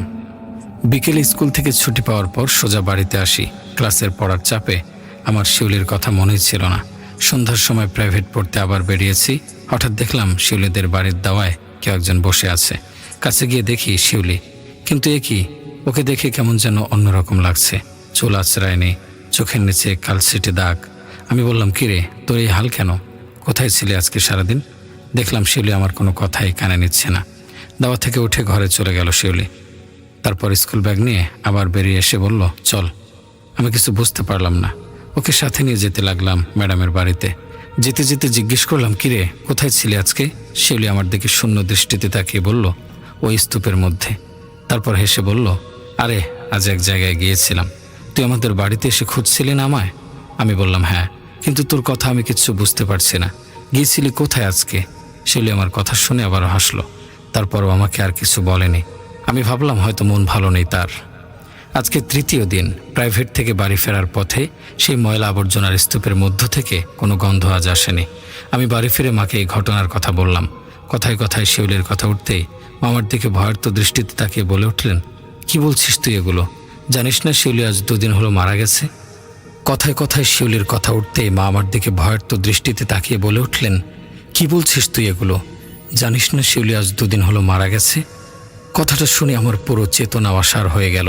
সাথে সাথে বুকের ভেতর একটা চাপা ব্যথা অনুভব করলাম। আমি মার দিকে তাকিয়ে অস্ফুট স্বরে জিজ্ঞেস করলাম, কি কি বলছো তুমি এসব? আমার সাথে ফাজলামো করছো তুমি? আমার মা আমার দিকে এগিয়ে এসে বললেন, তোকে মিথ্যে বলতে যাব কেন? 2 দিন আগে শিউলি আমাদের বাড়িতে এসেছিল, জিজ্ঞেস করছিল তুই কোথায় আছিস। আমি তখন বলেছিলাম তুই স্কুল থেকে ফিরিসনি। ও তখন চলে গেল, কিন্তু পথে ওকে নাকি কারা যেন মেরে রাস্তার মোড়ে এ নর্দমার স্তূপের মধ্যে ফেলে রেখে চলে যায়। আমি এই খবর পাই পরদিন দুপুরবেলা। শিউলির চাচা সেদিন শিউলিকে ওদের বাড়ির পেছনের দিকে কবর দিয়ে বাড়ি থেকে কোথাও চলে যায়। তুই তো জানিস আমার কোনো কথাই এখন আর ভালো করে মনে থাকে না, তাই শিউলির মৃত্যুর কথাও ভুলে গিয়েছিলাম। তাই তোকে শিউলির মৃত্যুর কথা বলতে পারিনি। তুই যখন শিউলির কথা বললি তখন মনে পড়ছে। আমার মাথা কাজ করা বন্ধ করে দিয়েছে। শিউলি মারা গেলে তাহলে আজ 2 দিন ধরে আমি কার সঙ্গে প্রাইভেট পড়তে যেতাম আর ফিরতামই বা কার সাথে? ভয় আমার শরীরের লোম দাঁড়িয়ে গেছে। এত বড় একটা ঘটনা আমি জানতে পারলাম না। শিউলি অবশ্যই স্কুল কামাই করার স্বভাব ছিল, তাই স্কুলে খুব কম যেত, কিন্তু প্রাইভেটে শিউলি আমার সাথে রোজ যেত। আজকে সন্ধ্যায় তাহলে আমার সাথে শিউলি কিভাবে ছিল? যদি ও মারা গিয়ে থাকে, নাকি সব আমার মনের ভুল? না, সব ভুল হবে কিভাবে? মনের মধ্যে একটাই প্রশ্ন ঘুরপাক খাচ্ছে, সেটা হলো শিউলি কি আমাকে কি বলতে চেয়েছিল, যার কারণে ওকে মৃত্যুর পরও আসতে হয়েছে? এটা জানার পর আমি আজ কোনোভাবেই ঘুমাতে পারবো না, কারণ ও আমার খুব কাছের বান্ধবী ছিল। ওকে আমি নিজের বোনের মতো দেখি, কারণ আমার কোনো বোন নেই। শিউলিও আমাকে সবসময় পছন্দ করত। ওরকম ফুলের মতো মেয়েকে কারা মেরে ফেললো সেটা কিছুতেই মাথায় আসছে না। আমার মায়ের দিকে আমাকে এই ঘন কুয়াশার রাতেও গোসল করিয়েছেন, কারণ মার ভয় হচ্ছে আমাকে কোনো অশুভ কিছু শিউলির রূপ ধরে নিয়ন্ত্রণ করার চেষ্টা করছিল। পরদিন সকালে আমি সোজা শিউলিদের বাড়িতে যাই। আমার শরীরে আজ খুব জ্বর, কিন্তু আমাকে যেভাবেই হোক জানতে হবে শিউলির মৃত্যু কিভাবে হলো। মাকে বলেছি আমি স্কুলে যাব, কারণ শিউলির কথা বললে তিনি আসতে দিতেন না। শিউলিদের বাড়িতে এখনও সেই তালা ঝুলছে।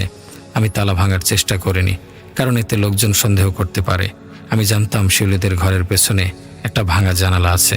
আমি তাই বাড়ির পেছনের জায়গাটায় গিয়ে দেখি শিউলিকে যে জায়গায় দাফন করা হয়েছে সেখানটার আশেপাশে কিছু টুকরো কাগজ পড়ে আছে।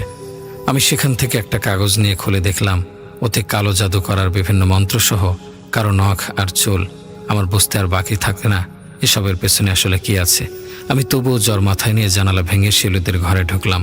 ভেতরে আসার পর আমি যা দেখলাম তাতে আমার চক্ষু কপালে উঠে যাওয়ার অবস্থা। সারা ঘর জুড়ে কালো জাদু করার সব জিনিস এদিক ওদিক ছড়ানো। একটা দলিল মতো কিছু পড়ে থাকতে দেখলাম চৌকিতে। ওটা হাতে তুলে নিলাম। পৃষ্ঠা উল্টাতেই সবকিছু পরিষ্কার হলো আমার কাছে। আসলে ঘটনা হলো এরকম, শিউলির বাবা আর মা কেউ বেঁচে ছিল না, তাই শিউলির দুঃসম্পর্কের এক চাচা তাকে ভরণ পোষণ করত।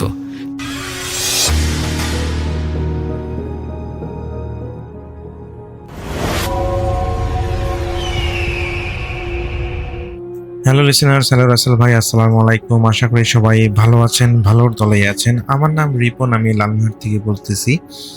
আজকে যে ঘটনাটা আমি শেয়ার করব আমাদের লালমোহরের পার্শ্ববর্তী জেলা কুড়িগ্রাম জেলার একটি ঘটনা।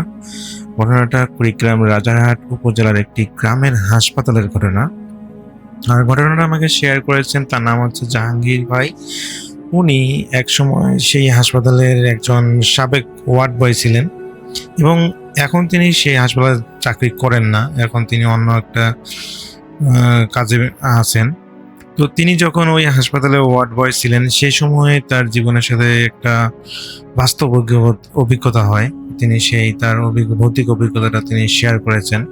তিনি বলেছেন যে এই ঘটনাটাকে একদম সত্য একটি ঘটনা, যেটা তার জীবনে সব থেকে ভয়াবহ একটা ভৌতিক ঘটনা। তো আমি সরাসরি তার ঘটনায় চলে যাচ্ছি। ঘটনাটা সময়কাল ছিল 2015 সাল, আজ থেকে প্রায় 11 বছর আগের ঘটনা। তখন জাহাঙ্গীর ভাই ছিলেন সেই হাসপাতালে একজন ওয়ার্ড বয়। তো সেই সময় বয়স তার ছিল 26 বছর বয়স। তিনি ছিলেন মোটামুটি তাগড়া একজন যুবক মানুষ।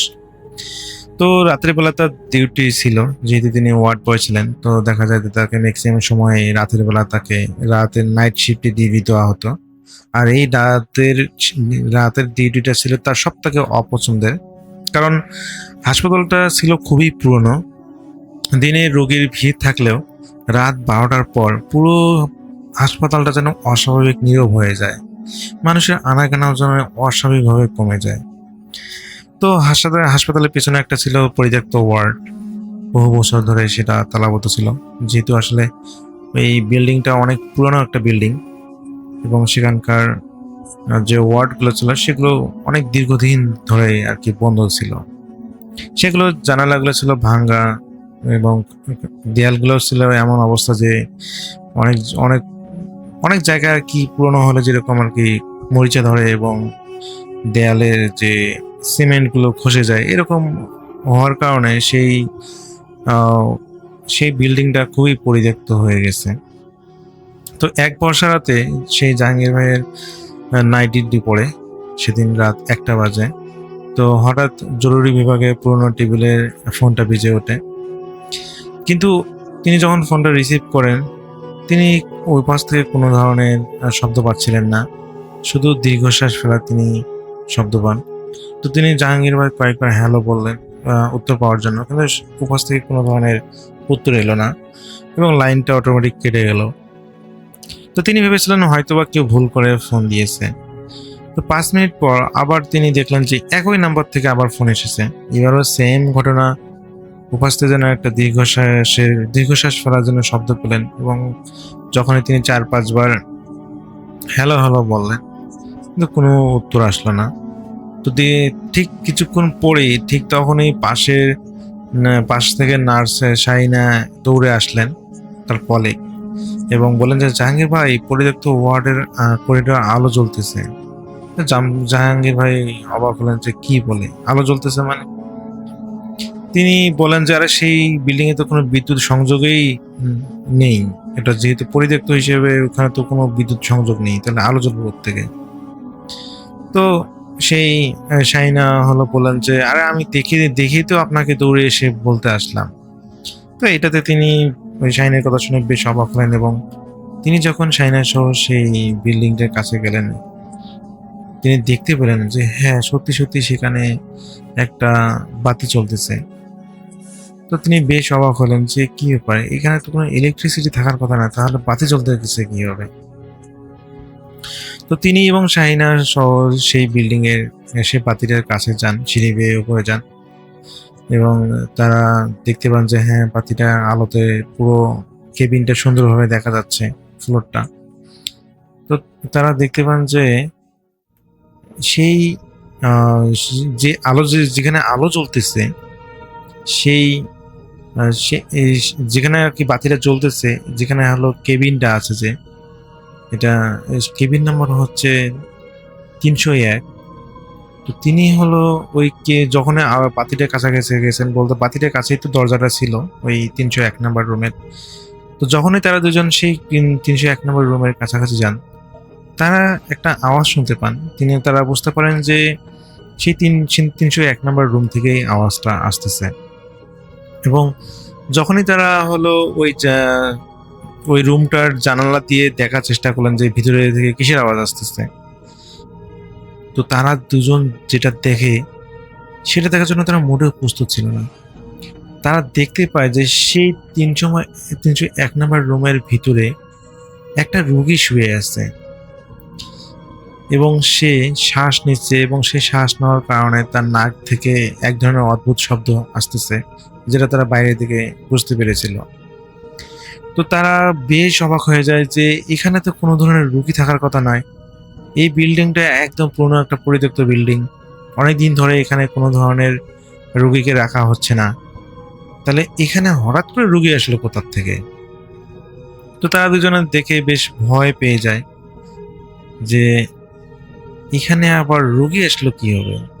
তো যাই হোক, তারা দুজনে মোটামুটি ভয় পাওয়ার পর তারা সেই জায়গাটা ত্যাগ করে এবং তারা আবার তাদের হাসপাতালে চলে আসে এবং হাসপাতালে আসার পর তারা একজন তাদের হলো সিনিয়র ডাক্তারকে তারা বিষয়টা জানান যে স্যার ওই বিল্ডিংয়ে কি আপনারা কোনো রোগীকে শিফট করেছেন? আমরা আসলে দুজনে দেখতে পেলাম যে সেখানে বাতি জ্বলতেছে, ফ্লোরের একটা বাতি জ্বলতেছে এবং সেই বাতির সামনে যে রুমটা আছে সেই 301 নম্বর রুমে একজন রুগীও শিফট করা হয়েছে।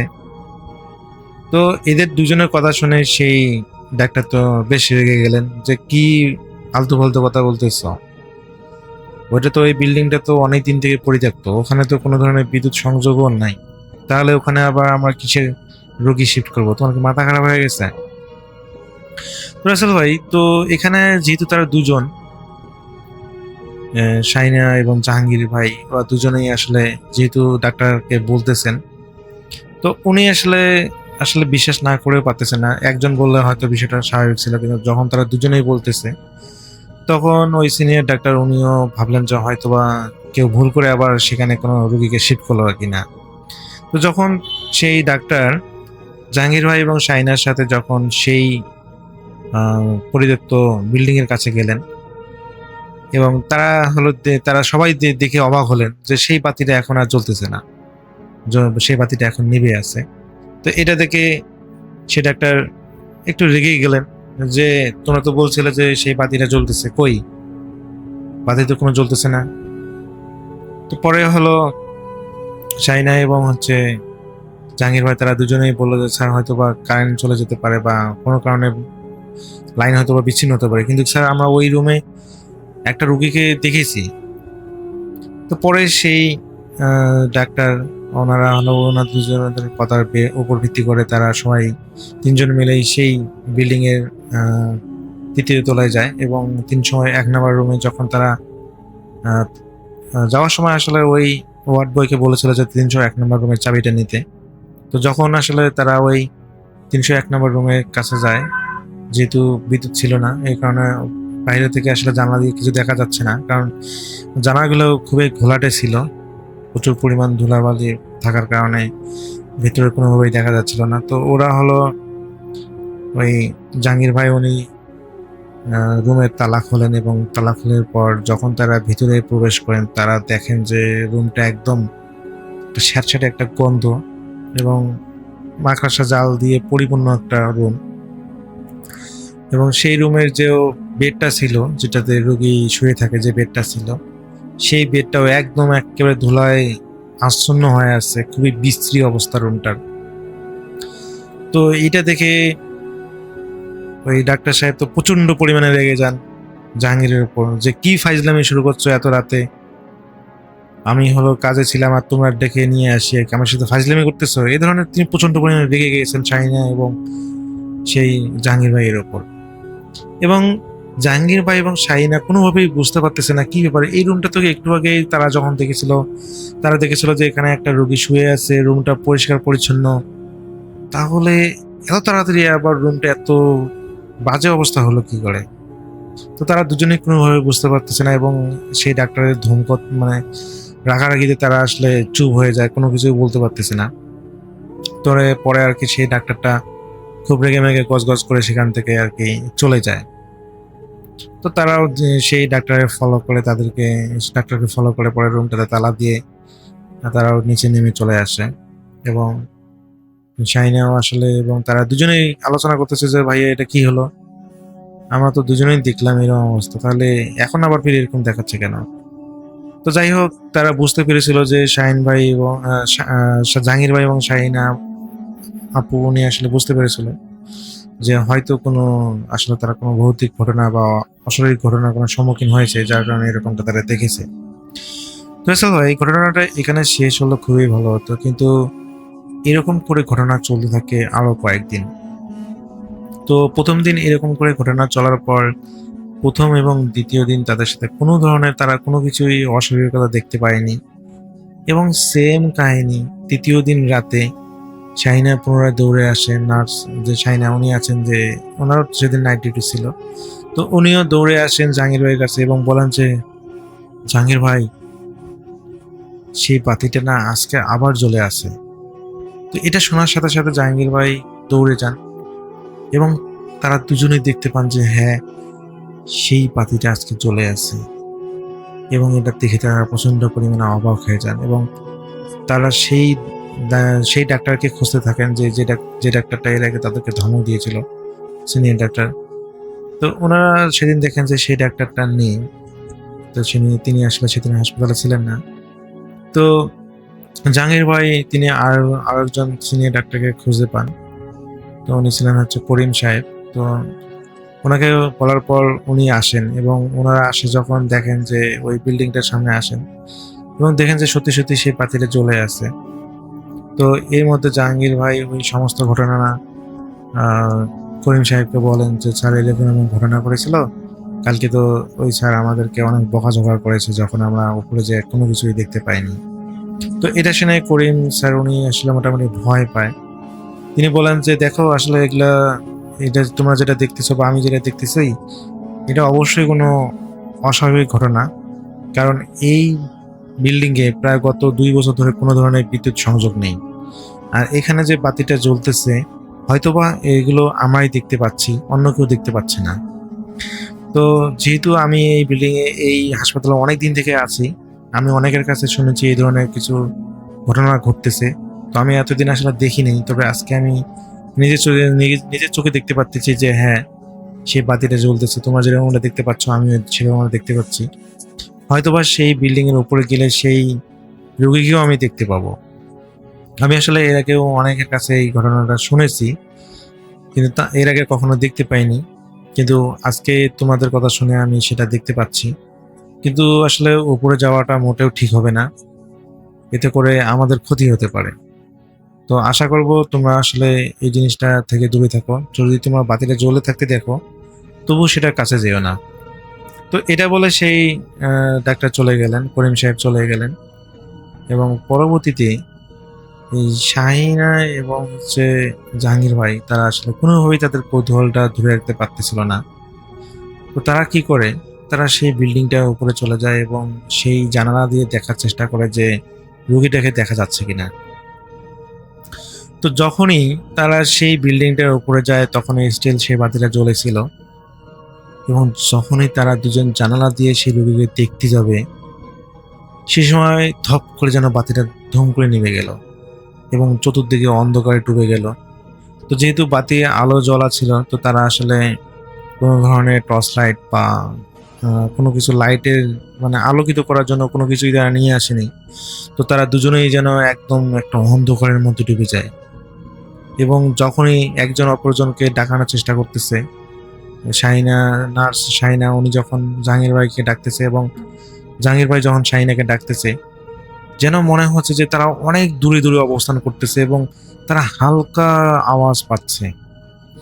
অথচ তারা দুজনেই অনেক চিল্লাচিল্লি করে কথা বলার চেষ্টা করতেছে, একে অপরের সাথে যোগাযোগ করার চেষ্টা করতেছে, কিন্তু মনে হচ্ছে যে তারা অনেক দূরে দূরে অবস্থান করতেছে। এক সময় তারা অনুভব করে যে তারা দুজনেই দুজনের কথা শুনতে পাচ্ছে না। তো এরকম করে কয়েক মিনিট চলে থাকার পর তারা দুজনেই অনুভব করে যে তারা এমন একটা পরিবেশে, এমন একটা জগতে চলে এসেছে যে জগতের কোনো সীমানা নেই। তারা দেখতে পায় যে সেটা এমন একটা জায়গা যেটা পৃথিবীর থেকে আলাদা। সেই অন্ধকার থেকে যেন আলোকিত একটা জগতে তারা প্রবেশ করেছে এবং তারা দেখতে পায় সেখানে এমন সব মানুষ যেই মানুষগুলো পৃথিবীর মানুষ নয়। তো এগুলো দেখার পর তারা আসলে দুজনেই খুব প্রচন্ড পরিমাণে ভয় পেয়ে যায়, কারণ ওই জগতের মধ্যে এমন কিছু মানুষ ছিল যাদেরকে প্রচন্ড পরিমাণে তাদেরকে ভয় দেখায় এবং তারা দুজনেই সেন্সলেস হয়ে সেখানে পড়েছিল। তো পরের দিন যখন তাদের দুজনের জ্ঞান ফেরে, প্রথমে হলো জাহাঙ্গীর ভাইয়ের জ্ঞান ফেরে, উনি দেখেন যে সেই পরিত্যক্ত 301 নম্বর রুমের সামনে তিনি অচেতন অবস্থা পড়ে আছেন এবং তার সামনেই নার্স শাহিনা উনিও অচেতন অবস্থা পড়ে আছেন। তো ওনাকে পরে তিনি জাগনা করেন এবং তারা যখন সময় দেখেন আসলে তারা দেখতে পান যে সকাল 7টা বেজে গেছে। তো তাদের দুজনের মাথা খুবই চক্কর দিয়েছিল এবং যখনই তারা একে অপরের দিকে কথা বলার চেষ্টা করলো এবং তারা জানতে পেলো যে তারা একই জগতের মধ্যে প্রবেশ করেছিল এবং একই রকমের ভয় পেয়ে তারা আসলে সেন্সলেস হয়ে গিয়েছিল। তো এরপর থেকে তারা দুজনে অসুস্থ হয়ে যায়। তারা প্রায় 7 দিন ধরে অসুস্থ ছিল এবং যখন তাদের উপরে যারা ডাক্তার ছিলেন যখন তাদেরকে যোগাযোগ করার চেষ্টা করে যে তারা কেন 7 দিন ধরে ডিউটি করতেছে না, তো তখন জানতে পারেন যে তারা অসুস্থ। এবং সেই ডাক্তার, সেই করিম সাহেব বলেছিলেন যে তোমাদেরকে তো বলেছিলাম যে ওই বিল্ডিং এর সামনে না যেতে, তারপরে তোমরা আমার কথা শুনলে না। তো পরবর্তীতে জাহাঙ্গীর ভাই এবং শাহিনা নার্স ওনারা আসলে সেই ডাক্তারের কাছে ক্ষমা চেয়ে নেয় এবং তারা সেই ডাক্তারও ক্ষমা করে দেন। তো এর পরবর্তী থেকে রাসেল ভাই তারা 7 দিন পর সুস্থ হয়ে যান এবং তারা আর কখনোই সেই বিল্ডিংটার সামনে যেতে সাহস পান নাই, এটা বলেছেন জাহাঙ্গীর ভাই। তো তিনি বলেন যে তিনি এবং শাহিনা আপু এরপর নাকি অনেকবারে নাকি ওই বিল্ডিং এর সামনে বাতি জ্বলতে দেখেছে, এমনকি ওই রুমটার মধ্যেও আলো দেখেছিল, কিন্তু তারা কখনোই সাহস পায়নি সেই রুমটার ভিতরে যাওয়ার।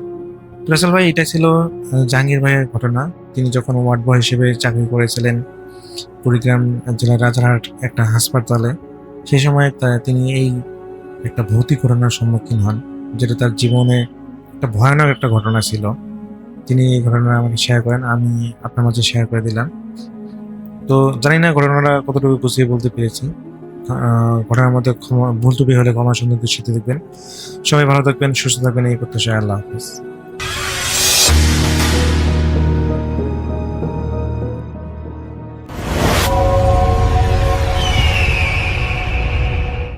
আজকে যে আমি সাজ্জাদ ভাইয়ের ঘটনাটা এখন শেয়ার করব সেটা সরাসরি ভিকটিম থেকে নেওয়া। সাজ্জাদ ভাই প্রথমে ভেবেছিল এটা একটা ছোট কোনো মেডিকেল রিলেটেড ঘটনা হবে, মেডিকেলে ঘটেছে এরকম ঘটনা। কারণ প্রথমে তিনি যে অংশটুকু শুনেছিলেন, অনেক সময় দেখা যায় না কোনো একটা ঘটনা কারো কাছ থেকে শুনবার আগে ওই ঘটনার ছোট একটা হিন্ট জেনে নেওয়া বা ছোট একটা হিন্ট বুঝে নেওয়া, তখন ওই হিন্ট শোনার সাথে সাথে তিনি মনে করেছিলেন যে এই অংশটা যতটুকু শুনেছেন তিনি এটা একটা মেডিকেলের ঘটনা হবে। কিন্তু পরবর্তীতে এই ঘটনাটা তার পুরো ধারণাটাই বদলে দেয়। ঘটনাটা আজকে থেকে খুব বেশি দিন আগের না, 8 থেকে 10 বছর আগের ঘটনা। শায়েক ইব্রাহিম, উনি একজন আলেম, পেশায় আলেম। তার কাছে হন্তদন্ত হয়ে এসছেন একটা পরিবার, বলে নাসরদের পরিবার। সাথে সাথে কিছু জিনিস নিয়ে এসছে দেখাবার জন্য। অনেক সময় দেখা যায় কোনো আলেমের কাছে কোনো ব্যক্তি গেলে তার কাছে থাকা কোনো প্রমাণ অথবা ঘটে যাওয়া কোনো কিছুকে বোঝানোর জন্য কোনো একটা নির্দিষ্ট জিনিস দেখাতে চায়। তারা দেখাতে চায় যেটা আমরা পেয়েছি বা এইটা হয়েছে, এটা কাগজে লিখে নিতে পারে, সেটা মুখেও বলে, কাগজেও লিখেও নেয়। তো তারা কিছু জিনিস নিয়ে এসছে সাথে সাথে দেখার জন্য। তো শায়েক জানতে চাইল কি সমস্যা হয়েছে তাদের। তারা যেন প্রত্যেকটা বিষয়ে শায়েককে খুলে বলে। তো শুরু থেকে বলতে গেলে তাদের পরিবারের রয়েছে নাসর, যার বয়স আনুমানিক 20 বছরের কাছাকাছি।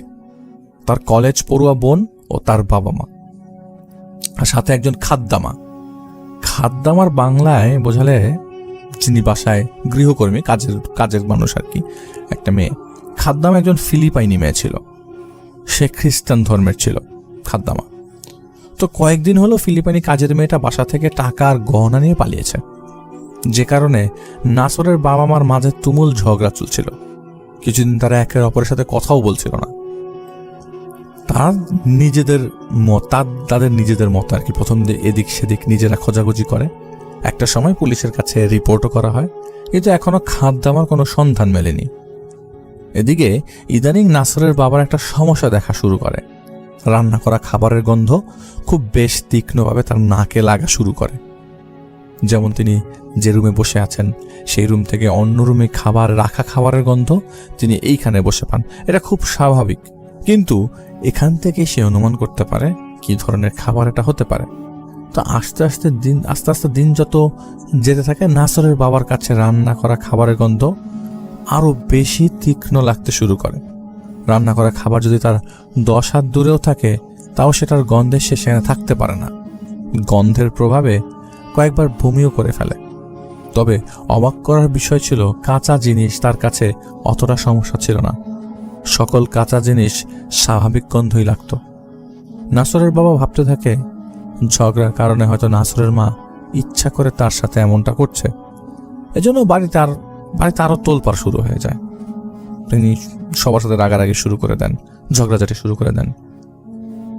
অবাক করার বিষয় হচ্ছে নাসরের বাবা যখন বাইরে খেতে গেল সেখানেও একই সমস্যা, খাবারের তীক্ষ্ণ গন্ধ। তিনি যখনই কোনো রেস্টুরেন্টে যান ওই তীক্ষ্ণ গন্ধে খাবার খেতেই পারে না। নাসরের বাবা বুঝতে পারে এখন তার এইখানে তার শারীরিক সমস্যা হতে পারে। কয়েকদিন ভালোভাবে না খেতে পেরে নাসরের বাবার শরীর দুর্বল হয়ে যায়। বাসা থেকে তাকে একটি প্রাইভেট হাসপাতালে ভর্তি করা হয়। নাসরের বাবা অনেকটা বেহুশের মতো। রাতে হাসপাতালে নাসরের বাবার সাথে নাসর থাকে। মাঝরাতে একটা সময় সেখানে গুনগুন গুনগুন শব্দে নাসরের ঘুম ভেঙে যায়। নাসর চোখ খুলে দেখতে পায় তার বাবা রুমের এক কোনায় দাঁড়িয়ে মাথা নাড়িয়ে নাড়িয়ে সামনে পেছনের দিকে দুলিয়ে দুলিয়ে গুনগুন করে কি যেন বলছিল। নাসর জিনিসটা ভেবে দেখে একটু ঘাবড়ে যায়। পরে ভাবে হয়তো কোনো সমস্যা, অসুস্থ মানুষ, তাই নাসর বিষয়টা স্বাভাবিকভাবে। অনেক সময় এই ধরনের কেসগুলোতে হঠাৎ করে যদি এরকম আচরণ কেউ দেখে তখন চিন্তা করবে যে আসলে এটা হয়তো সময় কাটানোর জন্য হতে পারে বা অনেক কিছু ভুলে থাকার জন্য হতে পারে। নাসর এগিয়ে গিয়ে বাবাকে ধরতেই তার বাবা চুপ হয়ে যায়। নাসর তার বাবাকে ধরে বেডে শুইয়ে রাখে। 2-3 দিন পর নাসরের বাবা কিছুটা সুস্থ হয়, কিন্তু তার সমস্যাটা তখনও যায়নি। তিনি এখনও রান্না করা খাবারের দুর্গন্ধ পাচ্ছিলেন, দুর্গন্ধে খেতেই পারেন না। কাঁচা সবজি ফল খায়। 1 সপ্তাহের উপর হয়ে গেছে নাসরের বাবা এখনও হাসপাতালে ভর্তি। তার সমস্যা এখনও সমাধান না হওয়ার উপক্রম। সন্ধ্যায় তাকে যেই হাসপাতালে নেওয়া হয়েছিল সেই হাসপাতাল থেকে বড় একটি হাসপাতালের ইমার্জেন্সি শাখায় ট্রান্সফার করে দেওয়া হয়। নাসর সেই খবর পেয়ে বড় হাসপাতালের উদ্দেশ্যে রওনা হয়। প্রথমে ইমার্জেন্সি গেটে ঢুকতেই তাকে গেটের দারোয়ান থামিয়ে দেয়, জিজ্ঞেস করে কোথায় যাবে, কি সমস্যা। সাধারণত প্রতিটি হাসপাতালের গেটে যেভাবে জিজ্ঞেস করা হয়। নাসর তার সব খুলে বলতে দারোয়ান তাকে হাত দিয়ে ইশারা করে দেখিয়ে দেয় ওই দিকে যান, ওই বিল্ডিংয়ের 2য় তলায় পেতে পারেন। তো বিশাল বড় প্রতিষ্ঠান, বিশাল বড় হাসপাতাল, প্রতিটা ডিপার্টমেন্ট আলাদা আলাদা। নাসর সেই বিল্ডিংয়ের কিংবা ডিপার্টমেন্টের উদ্দেশ্যে যায়। ঢুকতেই দেখে রিসেপশনে একজন লোক বসে আছে এবং তাকে রুগীর বিবরণ দিয়ে জিজ্ঞাসা করা হলে তিনি বলেন এমন এক রুগী আসছে এখানে আজকে। তো প্রশ্নের সাথে সাথে লোকটা বলল উপরের তলায় আছেন নাসরের বাবা। ডিপার্টমেন্টও বেশ বড়, বিশাল বড়, কিন্তু পুরো নিচতলাটা ফাঁকা, কেউ নাই। নাসর সামনেই লিফট দেখতে পায়। একা বলে তার লিফটে ওঠার সাহস হচ্ছিল না। সিঁড়ি দিয়ে উপরে ওঠার উদ্দেশ্য হয় তার। তবে সিঁড়ির প্রথম ধাপ উঠে ঘুরতেই দেখে একজন বোরকা পরা মহিলা কেমন কুকিয়ে কুকিয়ে আস্তে আস্তে সিঁড়ি দিয়ে উঠছে। অনেক অসুস্থ মহিলার একটা নুয়ে কুজে সিঁড়ি দিয়ে ওঠে না, ঠিক সেরকমভাবেই সিঁড়ি দিয়ে নিজে নিজে কুজে কুজে কুকিয়ে কুকিয়ে উঠছে, আস্তে আস্তে উঠছে। তো নাসর একটু উপরে উঠে যেতে দেখেই মহিলাটা হাত দিয়ে তার পেটের নিচে উঁচা করে ধরার চেষ্টা করছে। তো নাসর বোঝার আর কোনো বাকি নাই যে মহিলাটা অন্তঃসত্ত্বা। নাসর কিছু না বলে সরাসরি সামনের দিকে এগিয়ে যায়। উপরের তলায় ঢুকতে না ঢুকতে দেখে এখানে কেউ নাই। নাসর সারা দোতলা আধা ঘন্টার উপরে ঘুরে দেখে কেউ নাই। এবার নাসর একটু বিরক্ত হয়ে প্রতিটা কক্ষ খুলে খুলে দেখছিল। শেষের দিকের একটা রুমের দরজা খুলতেই দেখে একজন ডক্টর, অ্যাপ্রন পরিহিত, পিঠ দরজা বরাবর মুখ করা, তার সামনেই পর্দা লাগানো। তিনি বাইরে থেকে পর্দার ভিতরে হাত দিয়ে কিছু একটা করার চেষ্টা করছে। নাসরের দরজা খোলার শব্দে ডক্টর পিছে ঘুরে তাকায়। এই দেখে নাসর সরি বলে বের হবে, আর সে সময় ডক্টর তাকে হাত ডাক দেয়। ডক্টররা তখন তাকে রিকোয়েস্ট করে বলছে নাসর যেন তাকে হাতে হাতে একটু সাহায্য করে, যেটা হাসপাতালে একটু বিরল। জয় নাসর বলে দেখুন আমি একটু ব্যস্ত আছি, আমি আমার বাবাকে খুঁজে পাচ্ছি না। ডক্টর বলে কি সমস্যা আপনার বাবার? উত্তরে নাসর তার বাবার সমস্যার কথা বলে। ডক্টর বলে ও আচ্ছা, আবু নাসর আপনার বাবা? আবু নাসর হচ্ছে নাসরের বাবা। জনাব নাসর বলে জি, আমি নাসর। ডক্টর বলে আচ্ছা আমি আপনাকে নিয়ে যাব, আমাকে শুধু 2 মিনিট সময় দিন। এই কথা শুনে নাসর আর মানা করতে পারে না। নাসর এগিয়ে যায় সামনে, আর সামনে যেতেই ডক্টর বলে পর্দার ভেতরে ওই দিকটায় যান, মানে অপর প্রান্তে। নাসর যেতে যেতে একজন অচেতন একটা অচেতন মহিলা শুয়ে আছে, আর তার অবস্থান দেখে বোঝা যাচ্ছিল তিনি গর্ভবতী, আর এখনই তার গর্ভ থেকে একটা বাচ্চা বের করা হবে। এই পরিস্থিতিটা একটু সামাল দেওয়ার মতন। আপনি একটা রুমে গেলেন, সেখানে একটা মহিলাকে প্রিপেয়ার করা হচ্ছে বাচ্চা ডেলিভারির জন্য। এই সাথে সাথে এই পরিস্থিতিটা দেখে সাথে সাথে মানা করে দেয়, নাসর মানা করে দেয় আর বলে যে এই কাজ আমাকে দিয়ে হবে না, আপনার মহিলা ডক্টর কোথায়? উত্তরে ডক্টর বলে আজকে সবাই ছুটিতে আর এই কাজটা বেশ গুরুত্বপূর্ণ। আর সাথে সাথে শুয়ে থাকা মহিলাটা চোখ খুলে নাসরের হাত ধরে রিকোয়েস্ট করে তাকে সাহায্য করবার জন্য।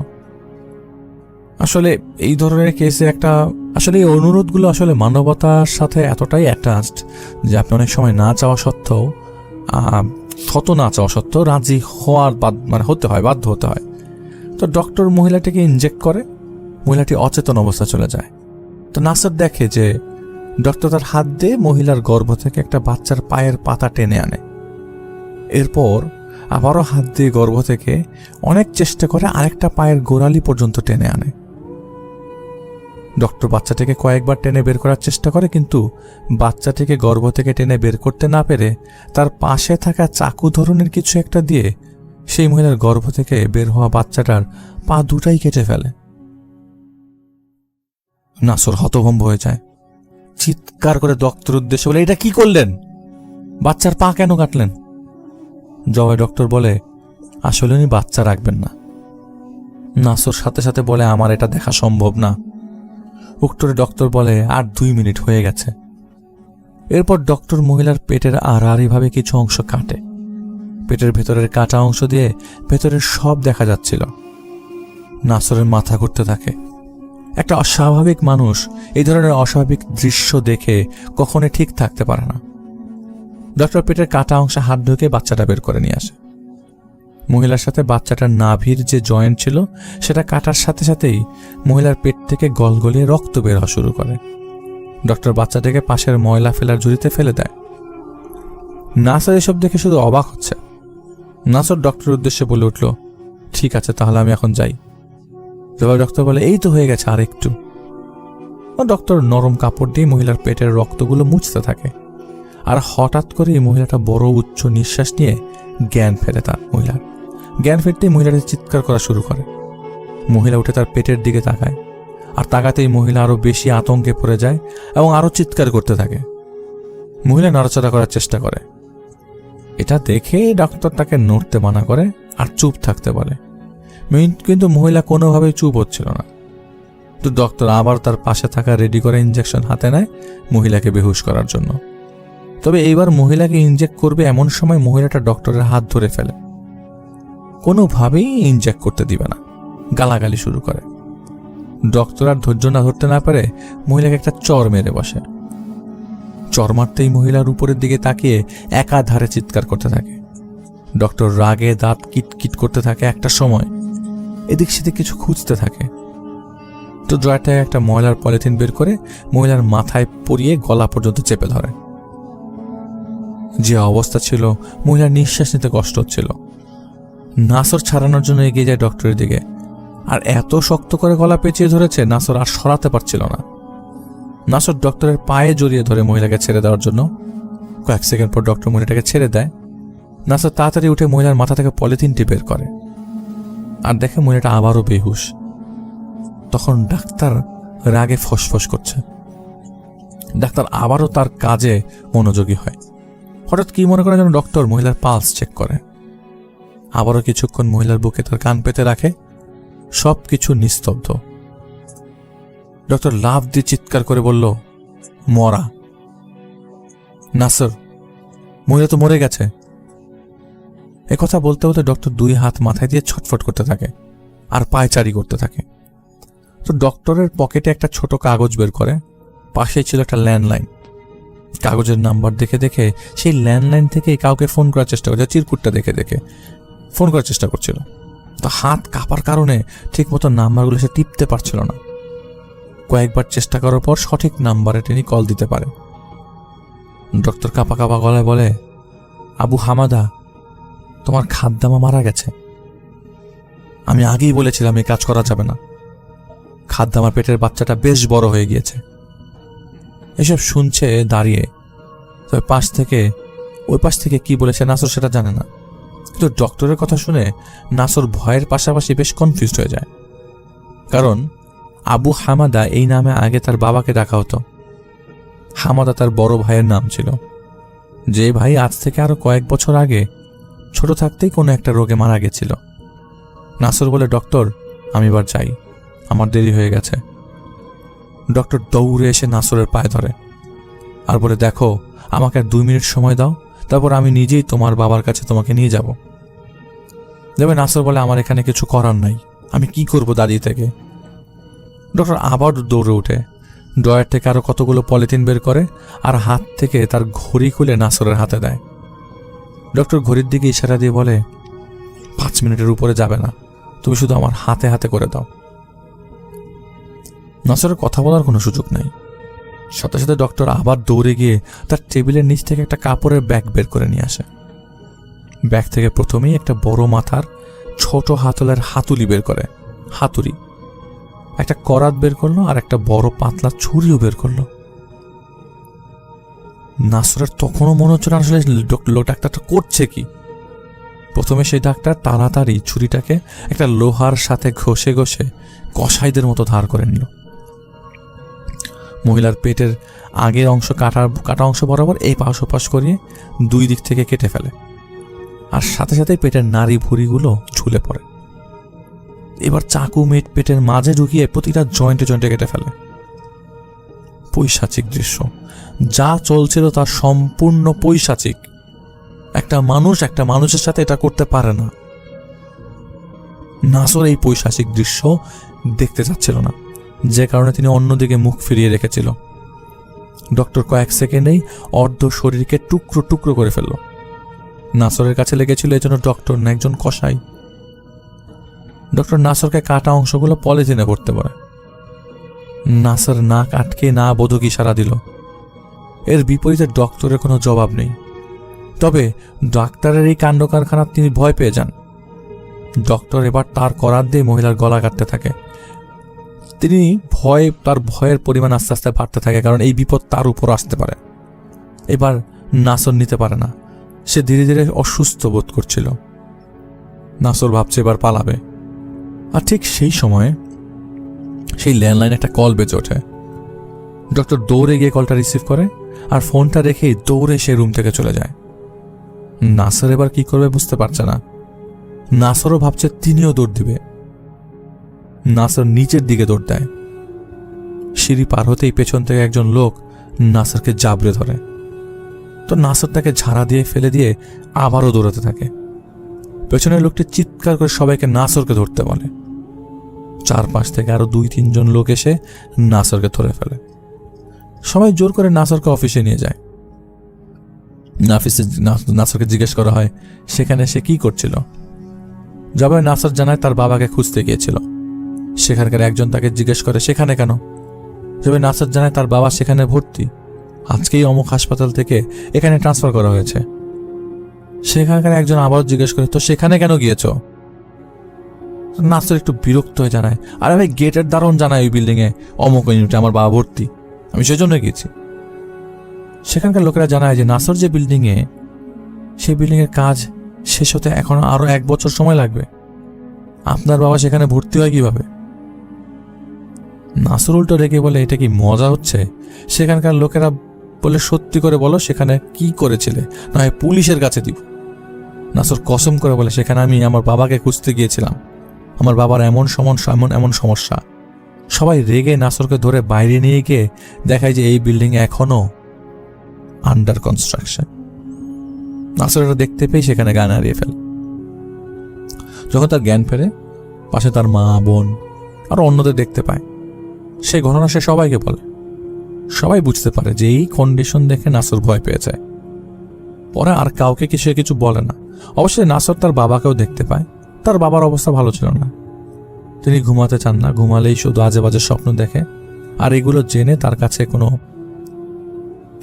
স্বপ্নই না, এগুলা এক একটা বাস্তব ঘটনা তার সামনে ঘটে চলেছে। সে খেতে পারে না, শরীরের মাংস সব শুকিয়ে যাচ্ছে। নাসরের বাবা বেশ কান্না করছে, কারণ তিনি খুব বাজে একটা স্বপ্ন দেখেছে। তিনি জানায় তার আর বেশি সময় নেই, তিনি খুব শীঘ্রই চলে যাবেন। এটাও জানায় যে কেউ তাকে ডাকছে।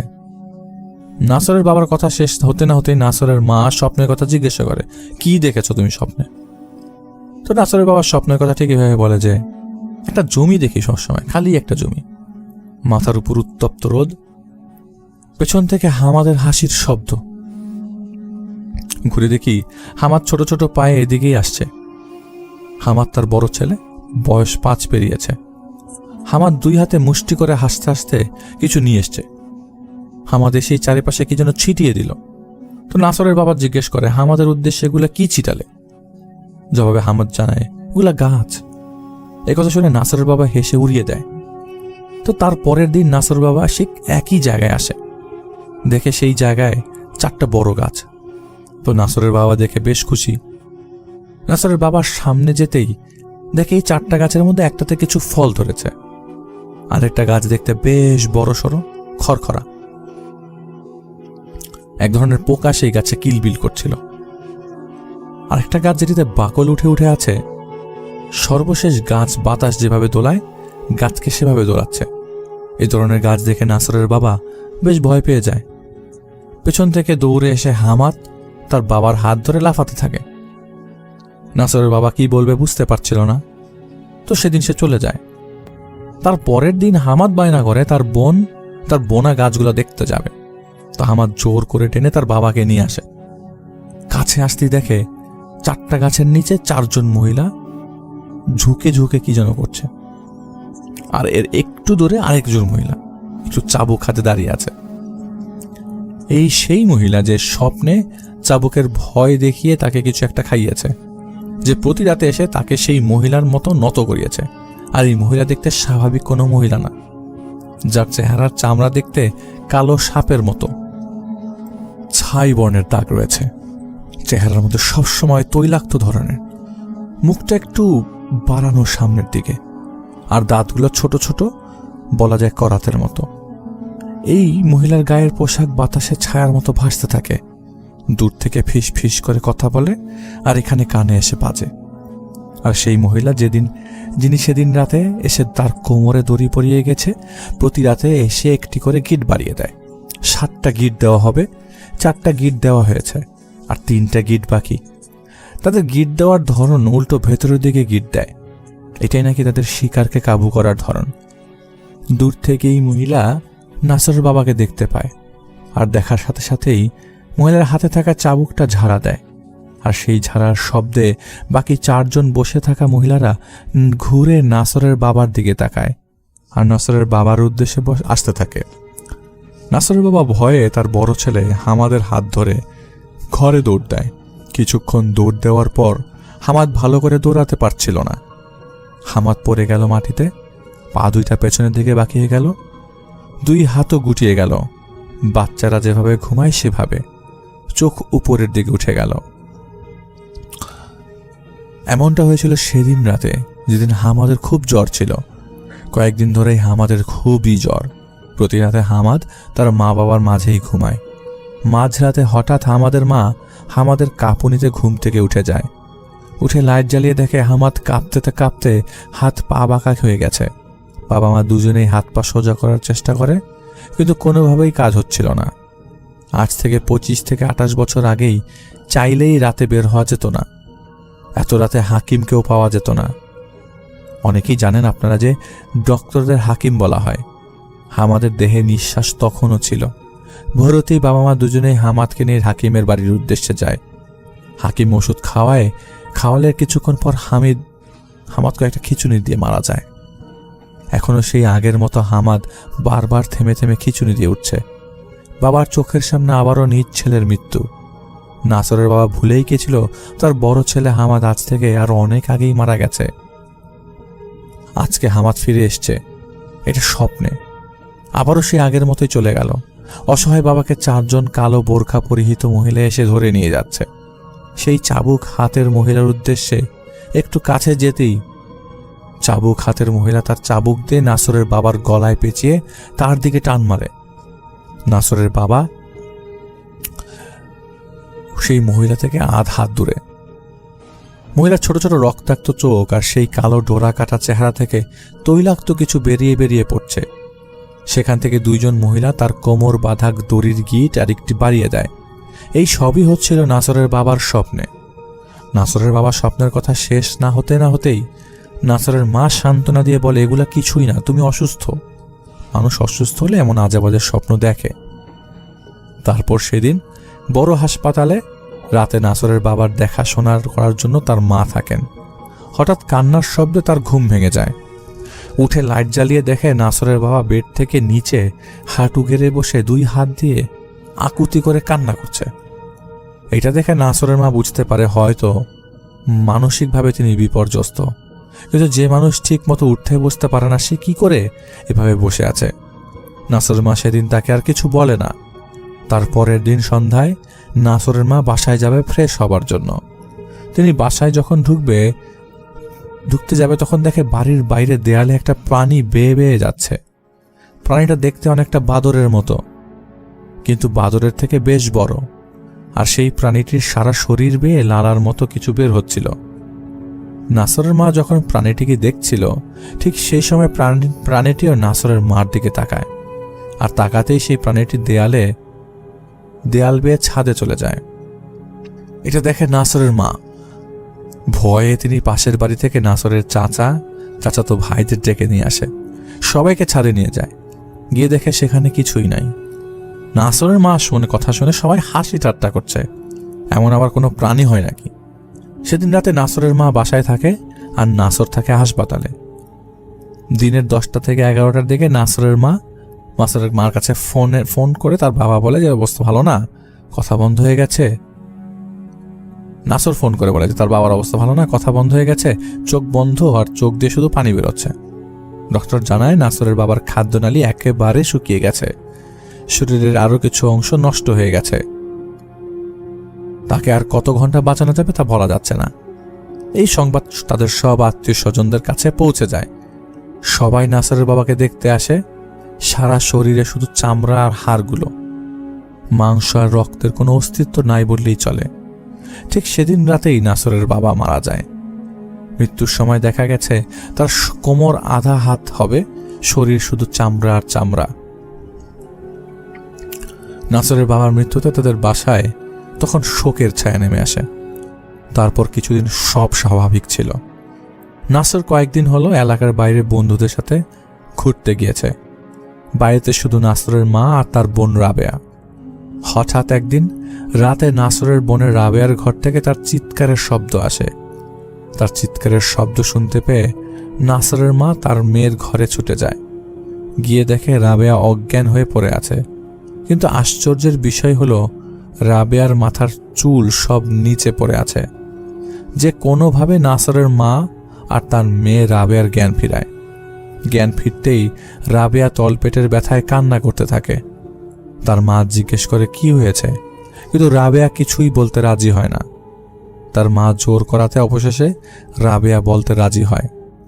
নাসরের বোন রাবেয়া সে আজকে তার বাবাকে দেখেছে, আর সাথে সেই মহিলাদেরও দেখেছে যাদের কথা মৃত্যুর আগে তার বাবা বলে গেছিল। নাসরের বোন রাবেয়া রাতে ঘুমানোর জন্য প্রস্তুত হচ্ছিল। আয়নার সামনে দাঁড়িয়ে চুল আঁচড়ানোর জন্য যখন চুল আঁচড়াচ্ছিল, হঠাৎ রাবেয়া দেখে তার আয়নার বিপরীতে ছোট একটা অংশে কিছু একটা লাইন ধরে চলে যাচ্ছে। পেছনে ঘুরে তাকিয়ে দেখে তার রুমের খোলা দরজা, আর সেখান দিয়ে একটা বিশাল বড় কালো সাপ ঢুকছে। এটা দেখেই ভয়ে চিৎকার দিতে থাকে রাবেয়া, আর তার চিৎকার শুনে তার বাবা দৌড়ে আসে। রাবেয়ার বাবা আসার সাথে সাথে তার ভয়ে সে তার বাবাকে জড়িয়ে ধরে। রাবেয়ার বাবা রাবেয়াকে ছাড়িয়ে সেই কালো সাপটিকে ধরার প্রস্তুত হচ্ছে। রাবেয়ার বাবা যেই সাপটিকে ধরতে যাবে, ঠিক সেই সময় একটা ছায়ার দেয়াল ভেদ করে তার রুমে এসে তার বাবাকে ধাক্কা দেয়। তার বাবা মাটিতে পড়ে যায়। হঠাৎ রুমের আয়তন চারদিক থেকে বড় হতে থাকে। রুমের আসবাবপত্র ধীরে ধীরে ছোট হতে থাকে। একটা সময় রুমের সব আসবাবপত্র অদৃশ্য হয়ে যায়। বাতিগুলো টিপ টিপ করতে থাকে। রাবেয়ার বাবা ধাক্কা খেয়ে পড়ার শব্দে সামনে থাকা সাপটা সতর্ক হয়ে যায়, উল্টো রাবেয়ার দিকে আক্রমণের দৃষ্টিতে তাকায়। সাথে সাথে চারদিক থেকে 4 জন মহিলা এসে তার বাবাকে টেনে তুলে ধরে। আর সেই দেয়াল ভেদ করে আসা ছায়াটা তখনও চারিপাশে ঘুরতে থাকে। একটা সময় ছায়াটা পেছন থেকে এসে রাবেয়াকে ধাক্কা দেয়। ধাক্কা খেয়ে পরে তার তলপেটের দিকে বেশ ব্যথা হয়। সেই ছায়াটাকে সে আর দেখতে পায় না, আর মহিলাগুলোকে তার বাবাকে জোর করে নিয়ে যেতে থাকে। আর সামনে থাকা সেই সাপটা আস্তে আস্তে রাবেয়ার দিকে অগ্রসর হতে থাকে। রাবেয়া তখন উঠে দাঁড়াতে বেশ কষ্ট হচ্ছিল, তারপরেও সর্বশক্তি দিয়ে চেষ্টা করে উঠে একটা দৌড় দেয় আর চিৎকার করতে থাকে। আর পেছন থেকে সাপটা তাকে ছোবল মারার চেষ্টা করে। একটা সময় সাপের ছোবল তার চুল খুলে গিয়ে লাগে, বা বলা যায় বলা যায় যে কোনোভাবে রাবেয়ার চুল সাপের মুখে পড়ে যায় এবং সেই সাপ সেই চুলগুলোই গেলার চেষ্টা করে। রাবেয়ার কাছে এমন লাগছিল যে কেউ তার চুল ধরে টেনে নিয়ে যাচ্ছে। রাবেয়া তার চুল ছাড়ানোর চেষ্টা করছিল আর চিৎকার করছিল। সাপটা যেই তার মাথার কাছাকাছি আসে, সে আর কিছুই বলতে পারে না। এরপর তার মায়ের সামনে তার জ্ঞান ফেরে। রাবেয়ার কথা শুনে এবার তার মা বেশ চিন্তিত। পরের দিন নাসরের মা তার বোনকে সেখানকার এক মহিলা হুজুরের কাছে নিয়ে যায় রুকিয়া করার জন্য। এরপর কিছুদিন সব ঠিকঠাক থাকে, কিন্তু বাবার মৃত্যুর পর থেকে নাসর একটু বদ্ধ মনস্ক, একটু ডিফারেন্ট মনস্ক হয়ে গেছে, বা উদাসীনতা বেশি কাজ করে। তো আজকাল নাসর তার মাকে অতটা সহ্য করতে পারে না। বাসায় প্রতিদিন কিছু না কিছু নিয়েই তার মার সাথে ঝগড়া বাঁধে। কিছু কিছু সময় নাসর বাসায়ও আসে না। এর মধ্যেই একদিন নাসরের বাসায় খাবার খবর আসে নাসর নাকি অধিক পরিমাণে নেশা করায় তাকে মেডিকেলে ভর্তি করা হয়েছে। বাসা থেকে নাসরের মা, তার বোন ও আত্মীয় স্বজনরা নাসরকে দেখতে যায়, কিন্তু কষ্টের বিষয় হলো নাসর তার মায়ের সাথে আর কথা বলবে না, এমনকি সম্পর্ক রাখবে না। সে তার মাকে অপবাদ দিতে পারবে না, কিন্তু এভাবেও চলতে যাওয়া যাবে না। সে তার বোনকেও তার মার সাথে রাখবে না। এসব কথা শুনে নাসরের চাচা নাসরকে শক্তপোক্ত করে ধরে। এসব বলার কারণ কি? নাসর জানায় সে আর এসব সহ্য করতে পারছে না। প্রথম একদিন নাসর বাসায় ঢুকবে, ঠিক তার আগেই একজন লোক তাদের বাসার মেইন গেট থেকে বের হয়। নাসর ভেতরে গেট ধাক্কা দিতেই তার বোন এসে দরজা খুলে দেয়। নাসর তার বোনকে জিজ্ঞেস করে কে এই লোক। জবাবে তার বোন রাবেয়া কিছুই বলতে পারে না। যাই হোক, তার কয়েকদিন পর নাসর বাসায় ঢুকবে এমন সময় ঠিক আগের মতোই নাসর ঢোকার আগে একজন লোক বের হয়ে যায়। সেদিনও নাসর বাসায় ঢুকে মা বোনকে জিজ্ঞাসা করে, কেউই কিছু বলতে পারে না। তার কয়েকদিন পর রাতে নাসর তার মাকে পার্কে নামিয়ে দিয়ে যায় অন্যান্য মহিলাদের সাথে কথা বলার জন্য। নাসর আবার পরে আসবে তার মাকে রিটার্ন বাসায় নিয়ে যাওয়ার জন্য। নাসর পার্কে আসে, গাড়ি পার্ক করে, আর দূর থেকে দেখে তার মার সাথে একজন লোক দাঁড়িয়ে। নাসরের গাড়ি দেখতেই সেই লোকটি খুব দ্রুত সরে যায়।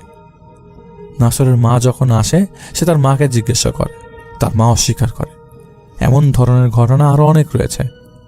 শেষের একদিন নাসর বাসায় আসে, যে কোনো সময় তার মার রুমের সামনে দিয়ে যাবে, আর ঠিক সে সময় সে তার মার সাথে একটা লোককে দেখে ফেলে। নাসর আর সইতে পারে না, আর না পারায় তার এই অবস্থা। নাসরের মুখ থেকে এসব কথা শুনে সবাই অবাক। রাবেয়া চিৎকারে বলে নাসর যা বলছে তা সত্য না। সে জানায় তার বাবা মারা যাওয়ার পর থেকে এই পর্যন্ত তার মাকে এক পলকের জন্য সে একা ছাড়েনি। নাসরের কথায় কেউ পাত্তা দেয় না, কিন্তু নাসরের মা তার ছেলের কথা শুনে বেশ ভেঙে পড়েছে। কয়েকদিন পর নাসরকে বাসায় নিয়ে আসা হয়। আবার এই দিক দিয়ে খবর আসে তাদের খাদ্দামাকে পাওয়া গিয়েছে, এখন পুলিশের হেফাজতে আছে। সে খবর পেয়ে নাসরের পরিবার তার থানায় যায়, তারা খবর পেয়ে থানায় যায়। সেই ফিলিপাইনি মহিলার থেকে চুরি করা গহনা কিছুটা উদ্ধার হয়, টাকা আর কিছু স্বর্ণ তখনও বাকি ছিল, যা পাওয়া যায়নি। নাসরের পরিবার সেই ফিলিপাইনি খাদ্দামার বা কাজের মেয়েকে ক্ষমা করে দেওয়ার কারণে তার মাত্র কয়েক মাসের জেল হয়েছিল, আর এরপরে তাকে দেশে পাঠিয়ে দেওয়া হবে। এদিকে রাবেয়ার তার তলপেটের ব্যথা এখনো যায়নি। তার তলপেটটা আগের থেকে বেশ ফোলা। মাথার চুল এখনো ওঠেনি, বা বলা চলে চুল ওঠার কোনো নাম নেই। তবে সে প্রতিদিন উল্টো পাল্টা স্বপ্ন দেখছিল। হঠাৎ তার চারিপাশটা খালি হয়ে নিস্তব্ধ হয়ে যেত। কোনো রুমে থাকলে সেই রুম চারিপাশের আয়োজনে বড় হয়ে খালি হয়ে যেত। বাহিরে যখন থাকতো, দূর থেকে শুধু বিশাল সাপটিকে দেখত যে সে তাকে ফলো করছে। সাপটির চোখে চোখ মিলতেই তার দিকে ভয়ঙ্করভাবে ফোনা তুলে তাকাতো। যেখানেই যেত শুধু সেই মহিলাগুলোকেই দেখত গোল হয়ে ঝুঁকছে। একদিন এক পলকের জন্য সেই কালো ডোরা কাটা চেহারার মহিলাকেও দেখেছিল। যে চেহারার বিবরণ তার বাবার মুখে শুনেছিল সে দেখে সেই মহিলার হাতে চাবুক, আর সেই চাবুকের মাথায় বাঁধা তার ভাই নাসর কুকুরের ভঙ্গিতে বসে আছে, উলঙ্গ অবস্থায় জিভ বের করা, আর জিভ থেকে লালা পড়ছে। নাসরের বোন রাবেয়ার আরেকটা সমস্যা হচ্ছে, অন্ধকার রুমে যখন লাইটের সুইচ চালাতে যাবে ঠিক সেই সময় একটা হাত তার হাতকে ধরে ফেলে। অতি তাড়াতাড়ি তার তলপেটের সেই ব্যথার জায়গাটা বড়সড় একটা টিউমারে রূপান্তরিত হয়েছে। একদিন মাঝরাতে নাসর তার মার রুমের দরজা ধাক্কাচ্ছিল, আর তার মা দরজা খুলতেই নাসর তার মাকে তাড়াতাড়ি বাইরে চলে আসতে বলে। তার মার জিজ্ঞাসাতে নাসর কিছু বলতে চায় না, আসতে জোরাজুরি করে। নাসর বলে, এসে দেখো, খুব মজা হবে। নাসরের কথায় তার মা তার পেছনে পেছনে যায়। বাইরে বের হতেই দেখে তার গেট থেকে একটু দূরে চারজন মহিলা গোল হয়ে বসে আছে, আর ঝুঁকে ঝুঁকে কি যেন করছিল। নাসর মন দিয়ে খুব এক্সাইটেড ভাবে দেখছে। তো নাসরের মা একটু বিরক্ত হয়ে চলে যেতে যাচ্ছিল, আর সেই সময় তার চারদিক থেকে কিছু পেটানোর শব্দ আসতে থাকে। একটা সময় সেই মহিলাদের সেখানে আরেকটি মহিলার আবির্ভাব ঘটে, আর সেই মহিলা, যার কালো ডোরা কাটা চেহারার চামড়া থেকে তৈলাক্ত কিছু বের হয়ে পড়ছিল, সেই মহিলাটা আসার সাথে সাথেই নাসর কুজো হয়ে লাফাতে সেই মহিলাটার কাছে চলে যায়। পালিত কুকুর যেভাবে মালিককে পেয়ে আচরণ করে, নাসর ঠিক সেই রকম কুকুরের মতো আচরণ করছিল। কালো ডোরা কাটা চেহারার মহিলা হাত দিয়ে নাসরের মার দিকে ইশারা করে, আর সেখানে বসে থাকা মহিলাগুলো নাসরের মার দিকে ছুটে আসতে থাকে। নাসরের মা ততক্ষণে বুঝে গেছে যা হচ্ছে তা কোনোভাবেই স্বাভাবিক কিছু না। তিনি কোনোভাবে রুমের দিকে দৌড় দিবে, আর যেই পেছনে ঘুরে তাকায় দেখে বিশাল একটা কালো সাপ ফনা ধরে আছে।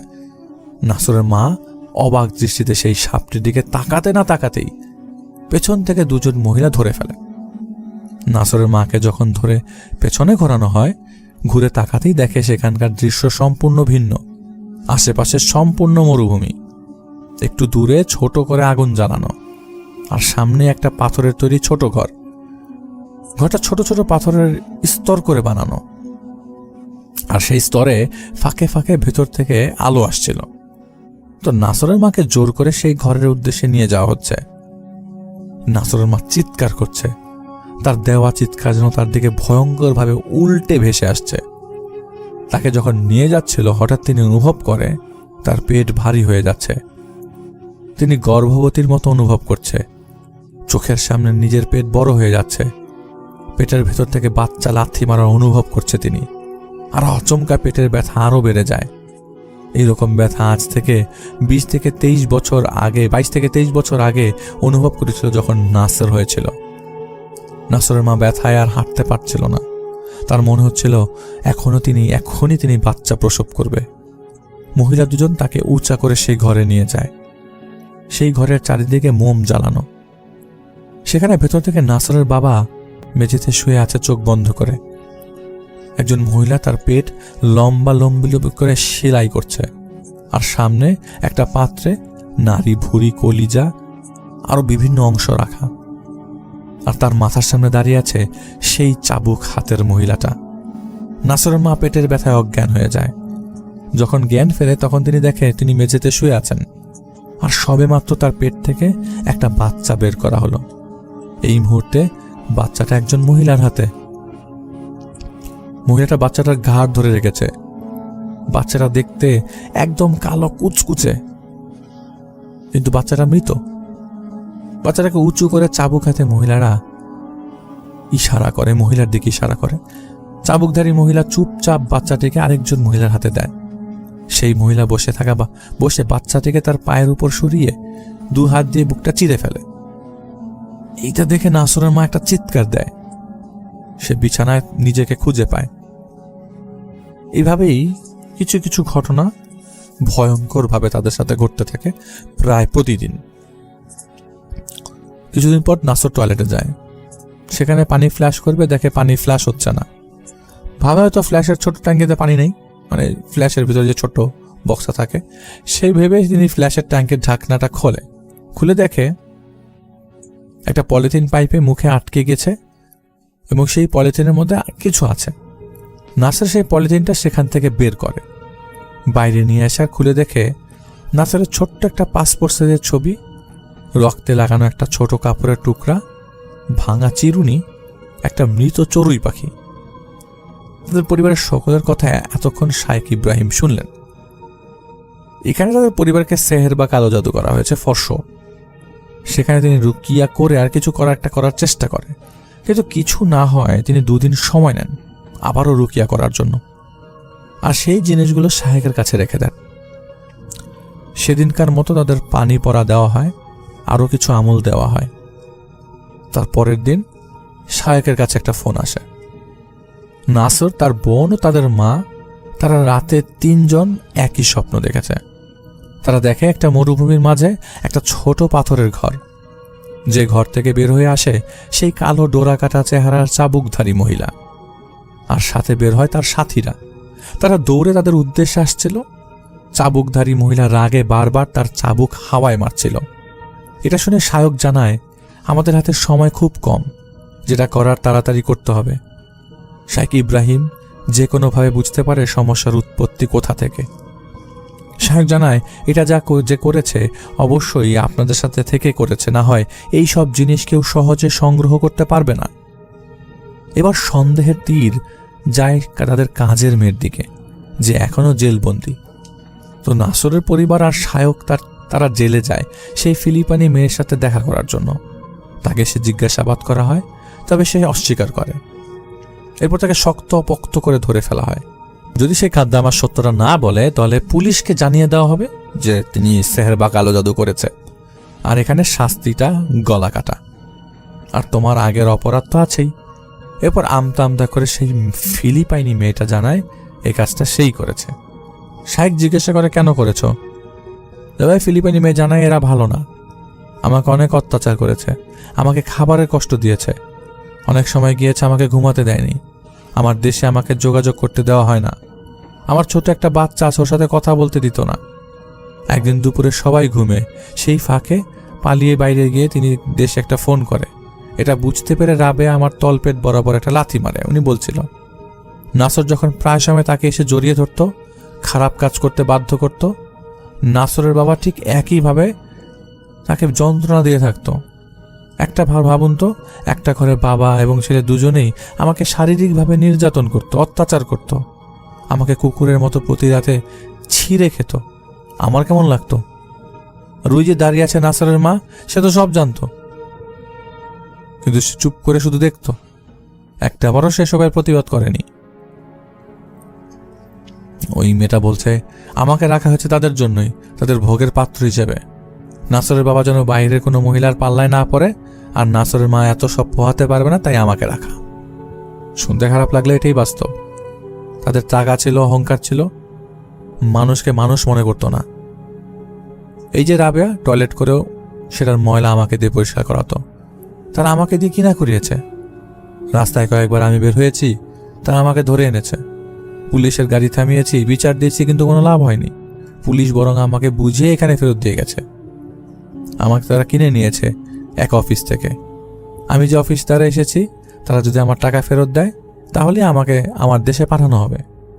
এরপর থেকে আমার কাজ শেষ হলে আমাকে বেঁধে রাখা হতো। এরপর আমার সুবিধার জন্য বড় একটা শিকল নিয়ে এসে আমার কোমরে পরিয়ে দেয়, যাতে সারা বাড়ি আমি ঘুরতে পারি, কিন্তু বাইরে যেতে না পারি। আমি 3 বছর এভাবে সহ্য করেছি, কিন্তু আর পারছি না। আর যখনই দেখলাম আমার কোনো উপায় নেই, তখনই আর না পেরে আমি কাজ করেছি। শাইখ জিজ্ঞেস করে, তাহলে এই কাজ কিভাবে করলে? যখন ফিলিপাইনি খাদ্দামা বলে, সে যখন ভালো করে কাজ করে দেখাচ্ছিল, তখন তারা তাকে খুলে দেয়, আর তিনি যে কোনোভাবে তার দেশে যোগাযোগ করে ফিলিপাইন থেকে সেহের বা কালো জাদু করে, এবং এই কাজটিতে তার ভাই তাকে সাহায্য করেছে। শাইখ বলে, তারা তো এখন তোমাকে তারা ছেড়ে দিয়েছে এবং তোমার চুরি করার অপরাধও ক্ষমা করে দিয়েছে, তো তুমি এগুলো সরিয়ে ফেলো। জবাবে সেই খাদ্দামা জানায়, তিনি আর এটা ভাঙতে পারবে না, এটা যে করেছে তিনি নিজেও ভাঙতে পারবে না, এটা সেভাবেই করা হয়েছে। তিনি ক্ষতির পরিমাপ জানে না, কিন্তু ক্ষতি তার ইচ্ছা মতোই হবে। এরপর শায়েখ ও নাসরের পরিবার সেখান থেকে চলে আসে এবং শায়েখ তাদের নিয়ে তাদের এক বন্ধুর কাছে যায়, যিনি এসব বিষয় স্পেশালিস্ট। তারা যে কোনোভাবে এই চেয়ার বা কালো জাদু থেকে বের হয়ে আসে, কিন্তু তাদের যেসব ক্ষতি হয়েছে তা আদৌ পূরণ হয়নি। তো এটা ছিল সাজ্জাদ ভাইয়ের ঘটনা। যতটুকু পেরেছেন, যতটুকু কালেক্ট করতে পেরেছেন তিনি সেভাবেই আপনাদের সামনে উপস্থাপন করার চেষ্টা করেছে। কোনোভাবেই ভুল বুঝবেন না, আসলে বাস্তবতার কোনো রূপ নেই। জীবন বাস্তবতা অনেক কিছুই ঘটতে পারে, আমরা মাঝে মাঝে তা অস্বীকার করতে পারি না।